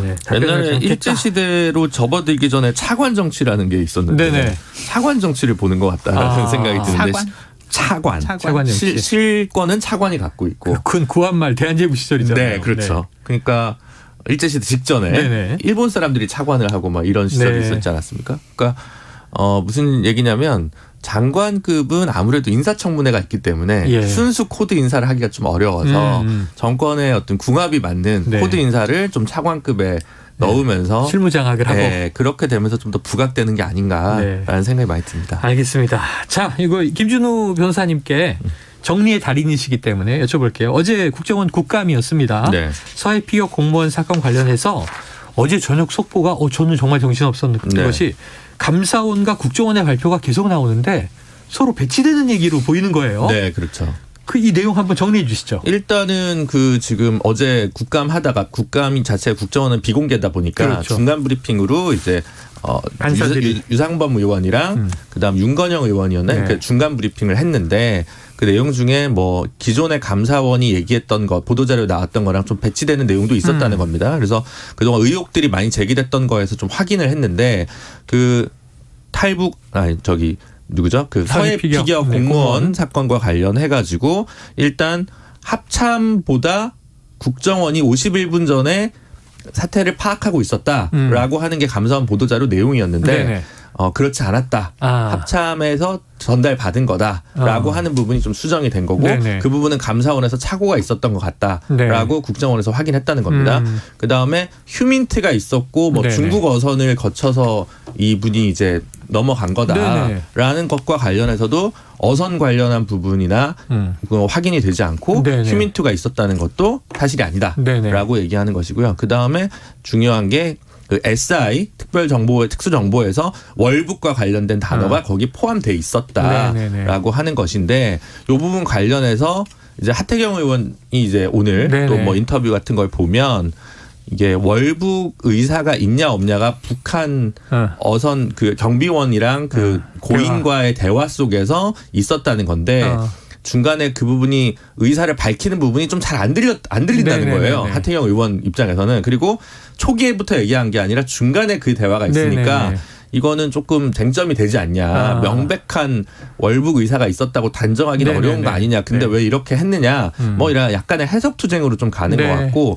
그래서 어쨌든 지금 감사원에서 고발하고 뭐 이렇게 했는데 이 부분에서 조금 기존 감사원의 감사 내용이 좀 거칠다거나 좀 틀린 내용이 있는 부분은 분명한 것 같습니다. 그런데 이제 어제 지금 이 김 변호사님이 정리해 주신 걸 이제 보면서 많은 또 뭐 일반 국민들이 감사원이 이렇다. 그래서 전임 정부가 월북 정황 판단한 건 근거가 없었다. 이번 정부에 다 뒤집혔잖아요. 해경 뭐 사과하고 국방부도 그렇고. 그랬는데 감사원이 조목조목 발표한 게 마치 국정원이 조목조목 부정하는 것 같은 뉘앙스여서. 그렇게 보여요. 이게 말이 엇갈리는 이런 이유가 뭘까요? 헷갈려요. 그래서 근데 예를 들면 국정원이 지금 얘기한 거는 지금 이 집권 세력이 조사하고 결론 내려는 쪽하고는 좀 배치되는 얘기들이잖아요. 근데 감사원은 종합적으로 감사해봤을 때 그것이 잘못됐다 아니다라고 얘기를 한 거고 뭐가 문제인지 모르겠어요 진짜. 국가기관들끼리 왜 이러는지 잘 이해가 되지 않는다라고 말씀을 드리는데 저는 기본적으로 국가기관의 자기네들에 대한 여러 가지 과거 일들을 항변하는 것보다는 감사원에서 종합적으로 판단하는 것이 훨씬 더 신빙성이 있고 객관적이고 공정하지 않느냐라는 생각을 갖고 있거든요. 근데 이 부분은 너무 상호 의견이 배치되기 때문에 좀 상황을 두고 봐야 될 것 같아요. 그래서 이 부분과 과연 이제 조상준 기조실장의 사이와 관계가 있는지 없는지 사실 저는 그것도 좀 궁금하거든요. 근데 그 부분이 영원히 미제로 남을지. 미제로 남겠죠. 왜냐면 이제 그만뒀으니까. 사실은 이른바 왕 실장이 사임하자마자 국정원에서 좀 다른 뉘앙스의 답변들이 나왔다. 관계가 있느냐 없느냐. 알겠습니다. 자, 지금 KBS 1라디오 최영일의 시사본부 장성철 공론센터 소장 김준우 변호사와 각설하고 시즌2 이어가고 있습니다. 자, 한동훈 법무부 장관이요. 촉법소년 연령 1살 1세를 하향하기로 발표를 했습니다. 내용은 뭐 일부 뉴스에서도 짚었고 나중에도 또 알아볼 텐데 지금 검사와 판사 출신들의 의견이 좀 다르다 이런 얘기가 있어서 김 변호사님 이게 무슨 얘기예요? 근데 꼭 뭐 검사와 판사 출신뿐만 아니라 법률가들 사이에서 늘 이건 의견이 다 나뉩니다. 근데 이제 촉법소년이라고 해서 뭐 아예 처벌을 안 받는 건 아니고요. 최대 소년원에서 2년 동안 또 있을 수 있는 보호 처분이 가능하거든요. 근데 이제 계속 뭐 이 촉법소년과 관련된 쟁점이 되다 보니까 거대 양당에서 다 이거는 하향하는 법안을 발의하긴 했는데 국가인권위원회에서는 이걸 좀 반대하는 의견을 내고 있죠. 국제적으로도 이제 형사 미성년자는 14세로 좀 유지하자는 의견도 있고. 근데 저는 이제 그런 질문이 있는 거예요. 2007년에 법무부가 주도해서 촉법소년 밑에 연령을 12세에서 10세로 낮췄거든요. 지금도 그러니까 만 10세가 넘으면 심하면 소년원도 가는 거예요. 만 10세 4학년을 소년원을 보내는 이게 사실 법률가들이 이것도 사건 다루다 보면 이게 진짜 답인가? 그럼 이제 범죄 흉포화 얘기를 많이 하는데 지금 시스템이 재범률을 막는 데 효과적이냐에 대한 좀 의문이 있거든요. 그래서 이번에 그런 부분들까지 조금 더 섬세하게 다뤄진 종합 패키지로 법무부에서 내려고 노력을 했는데 때문에 어쨌든 뭐가 우선순위일까? 네. 근데 그 촉법소년 그러니까 상한 연령을 하향하는 것이 답일까? 네. 저는 좀 물음표가 있습니다. 알겠습니다. 이건 정책적인 얘기라 법조인이셔서 한번 여쭤봤는데 지금 오히려 세간에 더 뜨거운 건 한동훈 법무부 장관과 김의겸 의원의 술자리 의혹 설전이에요. 장 소장님, 이게 지금 팩트 체크가 안 되는 게 너무 많아서 그럼요. 김의겸 의원 비판도 있고 그런데 많이 비판받고 어떻게 있죠. 보십니까? 이거는요, 김의겸 의원과 더 탐사라는 곳에서 다른 증거, 증언 아니면은 최소한 그 증언 녹취를 했다라고 하는 챗리스트가 직접 나와서 제 말이 맞아요라고 하지 않는 한 이 김의겸 의원의 주장과 더 탐사의 보도 내용은 거짓이다라고 볼 수밖에 없을 것 같아요. 예. 아주 상식적으로 생각을 해보면 7월 20일 날 대통령과 현직 대통령과 법무부 장관이 새벽 1시부터 3시까지 변호사들과 강남 바에서 술을 마셨다? 그러면은 좋아요. 마셨어요.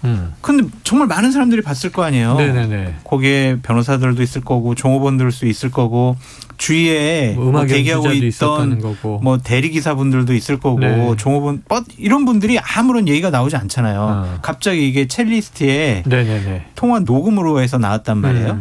근데 지금 그 챗리스트랑은 연락이 안 돼요. 되고.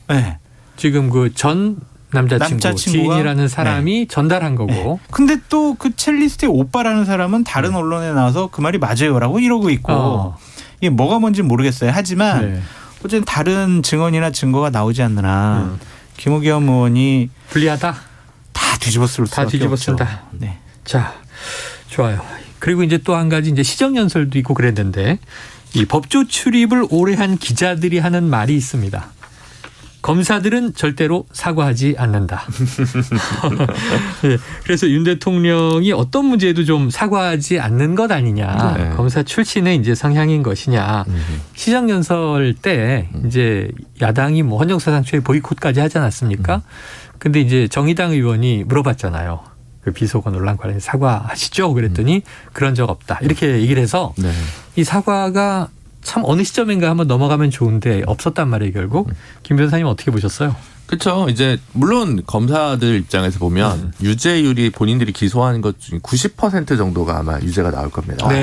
꽤 높아요. 유죄율이. 네. 근데 꼭 사회적으로 논란이 되고 정치적으로 논란이 되는 그 사건들에서만 왠지 모르게 무죄율이 높은 경우들이 있으니까 그게 이제 항상 문제가 되는 거죠. 근데 검사는 그냥 법원이 잘못했다. 우리는 정당하다. 이렇게 좀 나가는 경우들이 많이 있거든요. 그러면 그전에는 수사를 뭐 못해가지고 혐의 없다가 나중엔 혐의가 있었다고 하면 그때 무능했던 거냐라고 하면 아니 진술이 없었는데 어떡하냐. 이렇게 해서 이제 이렇게 저렇게 빠져나가는데 사실은 명시적으로 좀 사과하는 걸 굉장히 자존심 상해하는 것 같아요. 근데 검사는 뭐 직업적인 특징이나 뭐 이런 것 때문에 그럴 수도 있다고 생각합니다. 그럴 수도 있는데 근데 이제 검사의 직을 벗고 정치인이 된 분들은 그 검사의 언어를 계속 유지하는 게 별로 좋지 않다. 그런 면에서 한동훈 장관도 지금 국무위원 아니겠습니까? 그런 분이나 뭐 윤석열 대통령께서도 마찬가지고 너무 이제 대립의 언어, 선과 악이 분명한 언어들로 진영을 좀 가르는 그런 언어와 세계관을 계속 유지하시는 건 바람직하지 않지 않냐. 맞아요. 그 얘기하시니까 최근에 또 뭐 종북 주사파와는 협치할 수 없다. 이런 얘기도 이제 논란이 됐던 기억이 납니다. 자, 끝으로 하나 짧게 두 분의 의견 다 여쭤보겠습니다. 지금 이제 이른바 이재명 대표 사법 리스크요. 유동규 전 본부장의 입이 정치권 태풍이 돼버렸어요. 검찰은 이 물적 증거를 확보했다는 입장인데 이게 정말 있는 것인지 또 민주당은 다른 입장입니다. 정치 인생 최대 위기를 맞은 이재명 대표 위기를 기회로 바꿀 수 있을까? 장 소장님 어떻게 보세요? 기회가 될 수도 있죠. 아니면 완전히 정치권을 떠나야 될 수도 있고. 둘 중에 하나다. 기회가 되려면 김용 부원장이 나는 안 받았어요. 그거를 검찰이 입증을 못하거나 아니면은 받았는데요. 제가 2억 받았는데 제가 그냥 사적으로 썼습니다. 제가 그냥 알아서 썼고. 대선 자금 아니다. 네, 이재명 후보는 당시 몰랐어요. 뭐 보고도 안 했고 지시도 못 받았고 이거 그냥 제가 사적으로 착복했습니다. 이러면은 이재명 당대표에게는 안 가잖아요. 그럼 검찰이 무리한 수사를 했다. 유동규 씨의 진술만 믿고 이거는 증거 없이 이런 식의 야당 당대표를 여러 가지 곤혹스럽게 만드는 잘못된 일을 했다라고 비판받을 수밖에 없겠죠.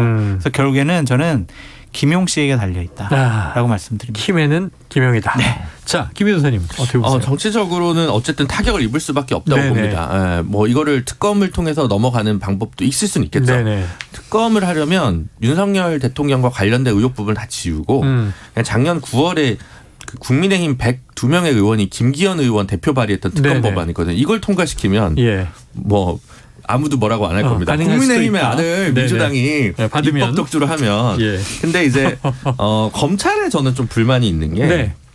2002년에 노무현 대통령과 이회창 총재 간의 대선과 관련해서 정치자금을 다 조사를 해가지고 양쪽에 다 관계자 처벌받았습니다. 네. 근데 워낙 그 전부터 뿌리 깊은 관행이 있었기 예, 때문에 그렇죠. 그 중형을 받은 분들은 별로 없어요. 솔직히 말씀드려. 근데 그 후로 대선 자금을 수사한 적이 없어요. 예. 그 후로 갑자기 우리 정치가 깨끗해졌을까요? 저는 이제 늘 물음표가 있거든요. 20년 동안. 네. 사후적으로 처벌받은 건 이명박 전 대통령이 네네. 나중에 네. 뭐 누구한테 뭐 4억인가를 받고 받았다. 비례대표 공천을 받아가지고 그거 부분 유죄가 됐습니다만 저는 늘 궁금해요. 이건 왜 그동안 아무도 건드리지 않았을까? 묻혀 있었나? 네, 분명히 가능했을 텐데 네. 뭔가 새로운 묵계라도 생긴 것일까? 네네. 그런 게 좀 의문이라는 생각이 들고 네. 이게 사실은 대선 시기는 크게는 작동을 안 할 텐데 경선 시기가 늘 문제거든요. 네네. 경선 시기와 관련돼서 뭐 이제 의혹이 있을 수밖에 없는데 검찰이 앞으로도 이런 부분에서 좀 야당 탄압이라는 얘기를 안 들으려면 네. 조금 더 세밀한 수사 방식을 택했으면 좋겠다는 거거든요. 네. 이 수사를 하지 말라는 게 아니라 네. 그런 면에서 꼭 필요하진 않았던 민주연구원 압수수색 이런 건 조금 많이 아니면 정치적 논란을 각오하고라도 예, 사건의 예. 볼륨을 키우려고 했던 건 아니냐 네. 이런 생각이 좀 많이 들었습니다. 알겠습니다. 야, 오늘 문제 제기를 해주셨으니까 왜 지난 20년간 대선 자금 관련 수사는 없었나? 이거 김준현 변호사님이 답을 좀 다음 주에 가져오세요. 법을 잘 지켜서 대선 자금을 네. 집행했으니까 그렇죠. 불법 대선 자금 안 받고. 마이크 꺼지면 장 소장님이 다른 방언을 터놓으실 텐데. 법조인과 이 정치인의 의견이 달랐습니다. 자, 장성철 공론센터 소장 김준우 변호사와 각설하고 시즌2 함께했습니다. 두 분 고맙습니다. 감사합니다. Splish splash, I was taking a bath. Long about a Saturday night. Yeah. 점심 먹고 유쾌한 시사 디저트 한 입. 최영일의 시사본부. Well, I stepped out the tub and put my feet on the floor. I wrapped 네, 시사본부 매일 이 시간 청취자분들께 드리는 깜짝 간식 선물이 있죠? 오늘은 햄버거 세트가 되겠습니다. 자, 코너 들으시면서 문자로 의견 주시는 분들에게 쏠 거고요. 짧은 문자 50원, 긴 문자 100원이 드는 샵 9730으로 의견 많이 보내주시기 바랍니다. 매주 목요일에 만나는 경제본부, KBS 보도본부의 서영민 기자 나오셨습니다. 어서 오세요. 안녕하세요. 야, 우리 민환 기자, 모든 경제 사안을 꿰뚫어보는 기자. 오늘 이야기는 뭔가요? 캐스팅과 로케이션으로 보는 금융시장 패닉 이야기. 이게 어려운데? 캐스팅과 로케이션이요? 네, 조금 어렵게 말했는데 이 얘기 들으시면 바로 무슨 얘기인지 아실 겁니다. 네. 호미로 막을 일 가래로도 또 소양강 댐으로도 못 막게 생겼다. 특정 지역이 딱 나왔으니까. 네. 자, 그러니까 캐스팅으로 네. 이 레고랜드 사태를 들여다보겠다. 그렇습니다. 첫 번째 캐스팅은요? 당연히 김진태 도지사. 주연이라고 해야 될지 씬스틸러라고 해야 할지 이 얘기를 좀 풀어보겠습니다. 심지어 지금 베트남에 가 있다는데 온 나라가 다 이 강원도지사 얘기만 합니다. 예. 김진태와 최문순 시작은 정치 이야기입니다. 레고랜드 세계적인 테마파크를 유치했는데 다들 사실은 하고 싶어 했습니다. 김진태 도지사도 의원 시절에 이거 해야 된다고 페이스북에 글 같은 거 쓰기도 했습니다. 레고랜드가 보면 아시아의 메가시티 근처에 하나씩 있습니다. 네네. 춘천이 닭갈비 말고 뭐가 없잖아요. 느껴지는 게. 그래서 조문순 도지사 시절에도 이거 세계적인 거 하나 유치해 와서 뭐 파급 효과를 좀 누려보자 이런 차원에서 쭉 추진했는데 근데 우여곡절이 많았습니다. 추진 자체도 쉽지 않았고 중간에 여기 중도에서 국내 최대 석기시대 유적지가 나오면서 공사 중단되기도 하고 우여곡절을 겪으면서 빚도 늘고 중간에 뭐 부패 혐의로 공무원들 뭐 잡아들이기도 하고 많은 일이 있었습니다. 근데 개장은 했는데 그래서 강원도에 남은 것이 무엇이냐? 빚뿐이다. 라는 것이 신임 도지사의 생각이었던 것 같습니다. 유명 체인점 유치하다 보면 출혈 경쟁 할 수밖에 없는 측면도 있었고 근데 이거 좀 손 봐야 되겠구나 하는 생각을 했던 거고 빚이 한 강원도가 책임져야 될 빚이 2천억 원 정도 됐는데 요걸 회생 신청하겠다. 사실상 일단 파산 한번 내놓고 요거를 빚잔치를 하면서 빚을 좀 줄여서 갚겠다. 본보기를 보이겠다. 이런 선언을 한 겁니다. 그러고 금융시장이 난리가 납니다. 지금 막 청취자분들의 제보가 네. 춘천에 닭갈비만 있는 게 아닙니다. 죄송합니다. 소양강 처녀도 있습니다.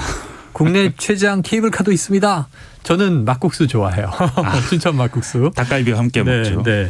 자, 어쨌든 춘천에 여러 가지 많이 있는데 지금 핵심은 레고랜드. 네. 결국 김진태 지사에 이르러서 빚잔치를 하기로 선언하면서 일이 터졌다. 네. 근데 지금 이제 이 영화를 찍고 계신 거예요. 네. 서영민 감독이 일단은 김진태 지사를 캐스팅했어요. 소품이 등장한다는데 뭡니까? 라이터입니다. 라이터? 아니면 짱돌. 이거 뭐예요? 네. 사실은 이게 성남시가 모라토리움 선언하면서 이재명 지사가 좀 스포트라이트를 받은 때가 있었습니다. 예전에. 네. 비슷한 식으로 뭐 좀 빚잔치를 하면서 좀 더 그 자치단체장의 이름을 좀 높이고자 했던 그런 의도가 있었을 텐데. 네. 근데 사실은 본인은 칼을 들었다고 생각했을 거예요. 김진태 도지사가 사실은 검사 출신입니다. 그렇죠. 칼을 들고 이렇게 석삭 자르려고 한다고 준비했는데 가만 보니 이 칼이 아니고 라이터가 들려 있었던 거예요. 그래서 이걸 이렇게 살짝 짜깍짜깍 해봤더니 펑 한 겁니다. 아이고, 가스가 터졌네. 이게 장소가 잘못됐던 거였습니다. 네. 이게 알고 보니까 라이터 이 소품을 켠 장소가 사실은 성남시청사 비슷한 그런 종류의 청렴한 도지사였던 개혁행정 이런 장소로 바뀔 줄 알았는데 차라락 돌아가면서 그 장소가 유증기가 가득한 검은 방 안으로 바뀐 겁니다. 네. 멀티버스 영화예요. 네. 공상과학 같아요. 네. 장소가 막 로케이션이 바뀌었어요. 근데 거기서 이제 라이터를 켰더니 네. 폭발해 버렸다. 네. 그 보통 이제 얼굴 까맣게 나오고 와우 이런데 자, 소품이 등장했습니다. 그 방 유증기가 가득 찬 어두운 방 어디였습니까? 채권시장이었습니다. 정확히는 어음시장. 네. 회사채 시장은 장기 채권은 한 1년 이상 그걸 회사채 시장이라고 네. 하고 어음은 한 석 달 정도 그 이하의 짧은 그렇죠. 계속 돌리는 이 시장인데 네. 이 시장이 마비가 돼버린 겁니다. 강원도가 실은 이 보증을 섰어요. 이 빚에 대해서. 네. 근데 강원도 하면 정부 지자체 그렇죠. 1등급 초우량채라고 생각했을 텐데 이게 뻥 터지니까 그 아래 등급들이 어떻게 됐겠습니까? 저것도 난리. 못 믿는데 이걸 믿을 수 있겠냐? 네네네, 그렇죠. 그렇게 된 겁니다. 사실 이 채권 시장 여기가 바로 주인공입니다. 네. 그래서 제가 아까 김진태 지사를 신스틸러라고 한 건데 네. 지금 모두가 김진태가 주인공인 줄로만 알고 있지만 네. 김진태는 그 주인공의 아우라를 모두 뺏어간 신스틸러일 뿐이다라는 게 이 영화의 내용입니다. 드디어 이제 등장했어요. 주인공은 채권 시장이에요. 네. 도대체 이 채권 시장 어떤 곳이고 무슨 일이 벌어진 겁니까? 금리 인상 계속하니까 네. 이 시장이 좀 경색됐습니다. 네. 금리 높아지면 시장의 위험을 감수하고 돈을 빌려주겠다는 사람들이 줄어들죠. 불황에는 당연히 이렇긴 합니다. 네. 금융에서 이렇게 경색이 와서 실물로 퍼지는데 채권에 먼저 옵니다. 금융에서도. 왜냐하면 채권은 직접 금융이고 중간에 은행이 없다. 안전장치가 네네네. 없다. 따라서 기업이 직접 투자자한테 돈을 빌리는데 지금 상황이 그 회사채, 장기 채권, 네. SK나 롯데도 돈을 잘 못 빌리는 상황. 그래요. 그 정도로 좀 경색이 돼 있고 단기채, 어음, 요런 전단채 요런 것들은 돈을 빌려주고 계속 돌아야 되니까 장기니까. 네네. 그런데 돌리는 게 요즘 잘 안 되는 겁니다. 네. 왜냐하면 이게 회사채 같은 건 굉장히 뭔가 기업 공개도 많이 하고 신용도도 공개하는데 단기채는 그런 게 별로 정보가 별로 안 담겨 있습니다. 네. 그래서 시장이 모르는 상태에서 돌리기 때문에 계속 걱정을 하는데 분위기가 안 좋아지면 걱정이 점점 커지는 상황인데 그렇죠. 이 상황에 신스틸러가 나타나서 라이터를 탁 당긴 겁니다. 네. 안 그래도 경색 우려가 높아지고 있었던 그게 유증기가 네. 꽉꽉 차고 네. 있었는데 라이터를 땡기면서 우량채도 부도날 수 있어. 네. 이게 지금 울고 싶은 채권 시장에 뺨을 때렸다. 야, 네. 자 그런데 보니까요. 네. 이게 레고랜드 8 우리가 이런 얘기 합니다만 이 둔촌주공 있잖아요. 네. 현재 국내 최대의 재건축 단지인데 이게 몇 번 언급을 했는데 이 빚 돌리기를 못했다 이런 얘기가 있는데 무슨 레고랜드 얘기예요? 때문이었습니다. 그래요? 여기서 전자단기채, 전자단기 채권을 네. 어음으로 바꾸려고 했습니다. ABCP라고 불리는 실물이 없기 때문에 네. 약간 자산 담보 개념이 들어가서 A, B가 들어간 CP인데 어음인데 네. 근데 이 우량 프로젝트까지 이렇게 돼 버렸을 정도로 돈을 못 구했을 정도로 그래서 건설사 가운데 하나인 롯데건설은 자기 자회사, 계열사 롯데케미칼한테서 5천억 원을 급히 빌려옵니다. 네네. 딴 데서 빌릴 수가 없어서. 근데 사실 오늘 이게 지금 채권이 ABCP로 연장 바뀌었습니다. 네. 정부가 뒤에서 손을 쓴 것 같은데 증권사들이 좀 사주겠다고 했습니다. 그래서 그래요? 오늘은 이렇게 됐는데 다만 시장에서 이걸 안 사주는 상황이 되고 있는 겁니다. 그래요. 자, 채권 시장 안에서 지금 여러 가지 난리가 났습니다. 문제는 그동안 이제 계속 돌아야 되는 전자 단기 채권이니까 이 전자적 방식으로 단기에 순환이 된다는 얘기일 거 아니에요. 네네. 채무 채권이 왔다 갔다. 어음 아까 90일. 보통 기업 어음 많이 쓰죠. 작은 기업들은 대기업에서 대금 받아야 되는데 90일 어음 주면 당장 돈이 급하니까 30일 내에 쓰기 위해서 이걸 시장에서 깡 한다 그러죠. 맞습니다. 그러면 이제 할인율을 높게 띄어내고 일부 받아서 돈을 또 쓴단 말이에요. 그 시장이 계속 돌아야 되는데 지금 금리가 높아지고 분위기 안 좋아지면 이 시장이 점점점 느려지는 겁니다. 네. 자, 그런데 문제가 생기면 이제 PF 대출이 결국 도화선이 돼서 위기로 갈 가능성을 키울 것이다. 어떻게 보세요? 아까 안 사준다고 했잖아요. 안 사주는 주체가 무엇이냐. 증권사와 보험사입니다. 여기가 또 등장인물이 되는 겁니다. 지난 2, 3년간 돈 엄청 벌었습니다. PF 대출에서. 왜냐하면 PF는 그냥 석 달에 한 번씩 그냥 돌리기만 하면 이자가 쏙쏙쏙 들어와요. 그러니까 이건 완전 논하는 장사고 증권사들 다니시는 분들한테 들으셨을지 모르겠지만 작년에 억대 성과금 받으신 분들 많습니다. 정말 경기 좋을 때 주택 경기 좋을 때 많이 누렸는데 근데 지금 이게 이렇게 확 경기가 쪼그라드니까 그러니까 주택 경기가 얼어붙으니까 이 어음 시장이 급격히 위축되고 여기서 문제가 터질 것이다. 왜냐하면 지난 몇 년간 급격히 커졌기 때문에 냉각도 급격할 것이다. 그런데 이렇게 달아올랐던 시장이 이렇게 빨리 식을 수가 있어요? 기관 투자자들이라 그렇습니다. 기관? 이 양반들 좀 똑똑하지 않습니까? 정보가 많습니다. 그리고 빚도 많이 내서 레버리지를 많이 내서 투자합니다. 많이 벌려고. 그런데 이 양반들이 항상 귀를 쫑긋하고 있는데 분위기가 조금만 이상해지면 단체로 즉각적으로 거대하게 순식간에 움직입니다. 그래서 충격이 클 수 있습니다. 그래요. 자, 결국 문제를 해결해야 되는데 이거 어떻게 해결합니까? 여기에 추경호, 김주현이 등장했습니다. 이번 주에 정부가 50조 패키지 내놨죠. 정부네요. 2천억 원 막으려고 50조. 이 말이 되냐 이런 얘기 많이 났죠. 놀래요. 네. 근데 사실은 이게 50조는 이게 다 빚을 갚는 돈이 아니고 여기 뭐 계속 돈을 돌리는 돈. 그러니까 이 돈을 돌리면서 이자도 받을 수 있는 돈. 부도만 안 나면. 그렇기 때문에 이게 다 쓴다는 건 좀 어폐가 있지만 여튼 정부가 해결을 합니다. 그 김진태 도지사가 9월 말에 회생 신청했는데 왜 이제서야 대책을 내놨냐라는 욕도 먹습니다. 곤욕을 치르고 있고. 한국은행도 오늘 대책을 좀 내놨습니다. 은행 좀 원활하게 돌게 증권사도 좀 원활하게 자금이 돌 수 있게 대책들을 다 내놓고 있습니다. 시장 반응 어때요? 일단 출렁했던 건 좀 가라앉았고 둔촌주공도 지금 빚을 이렇게 돌렸고 이제 회사채 금리 시장 조금 안정되고 있습니다. 다만 자금의 씨가 마르는 상황, 대기업들조차 호소하는 상황, 긴축과 경기 둔화 시점에는 계속 될 수밖에 없기 때문에 이 상황 자체가 없어지지는 않습니다. 결론은 어떻게 될까요? 국가는 홍역을 치렀고 또 치를지도 모르고 김진태 도지사는 경국지 도지사라는 이름을 얻을 뻔했고 오명을 더했고요. 경알못 딱지도 얻었고요. 2천억 원에다가 플러스 몇백억 원 연체이자도 물게 생겼고요. 본전도 못 건졌나 싶긴 하지만 근데 정치인이기 때문에 정치인들은 악플도 모플보단 낫다는 얘기도 하긴 합니다. 자, 마지막 등장인물이 있다면서요? 네. 외국인입니다. 미국의 제닛 옐런 재무장관, 영국의 물러난 리즈 트러스 전 총리. 전 총리. 여기도 약간 씬스틸러입니다. 리즈 트러스.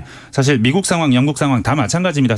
자금이 어렵고 그래서 미국 재무장관도 장기채를 좀 사줘야 되나? 요 시장에 개입해야 되나 얘기를 하고 있어요. 긴축하면서.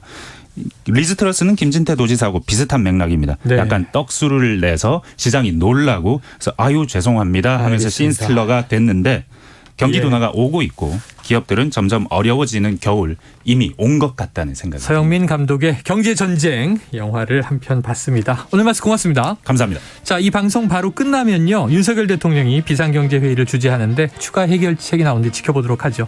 간식 당첨자는 홈페이지를 참조해 주십시오. 오늘 여기까지입니다. 내일 다시 찾아뵙겠습니다.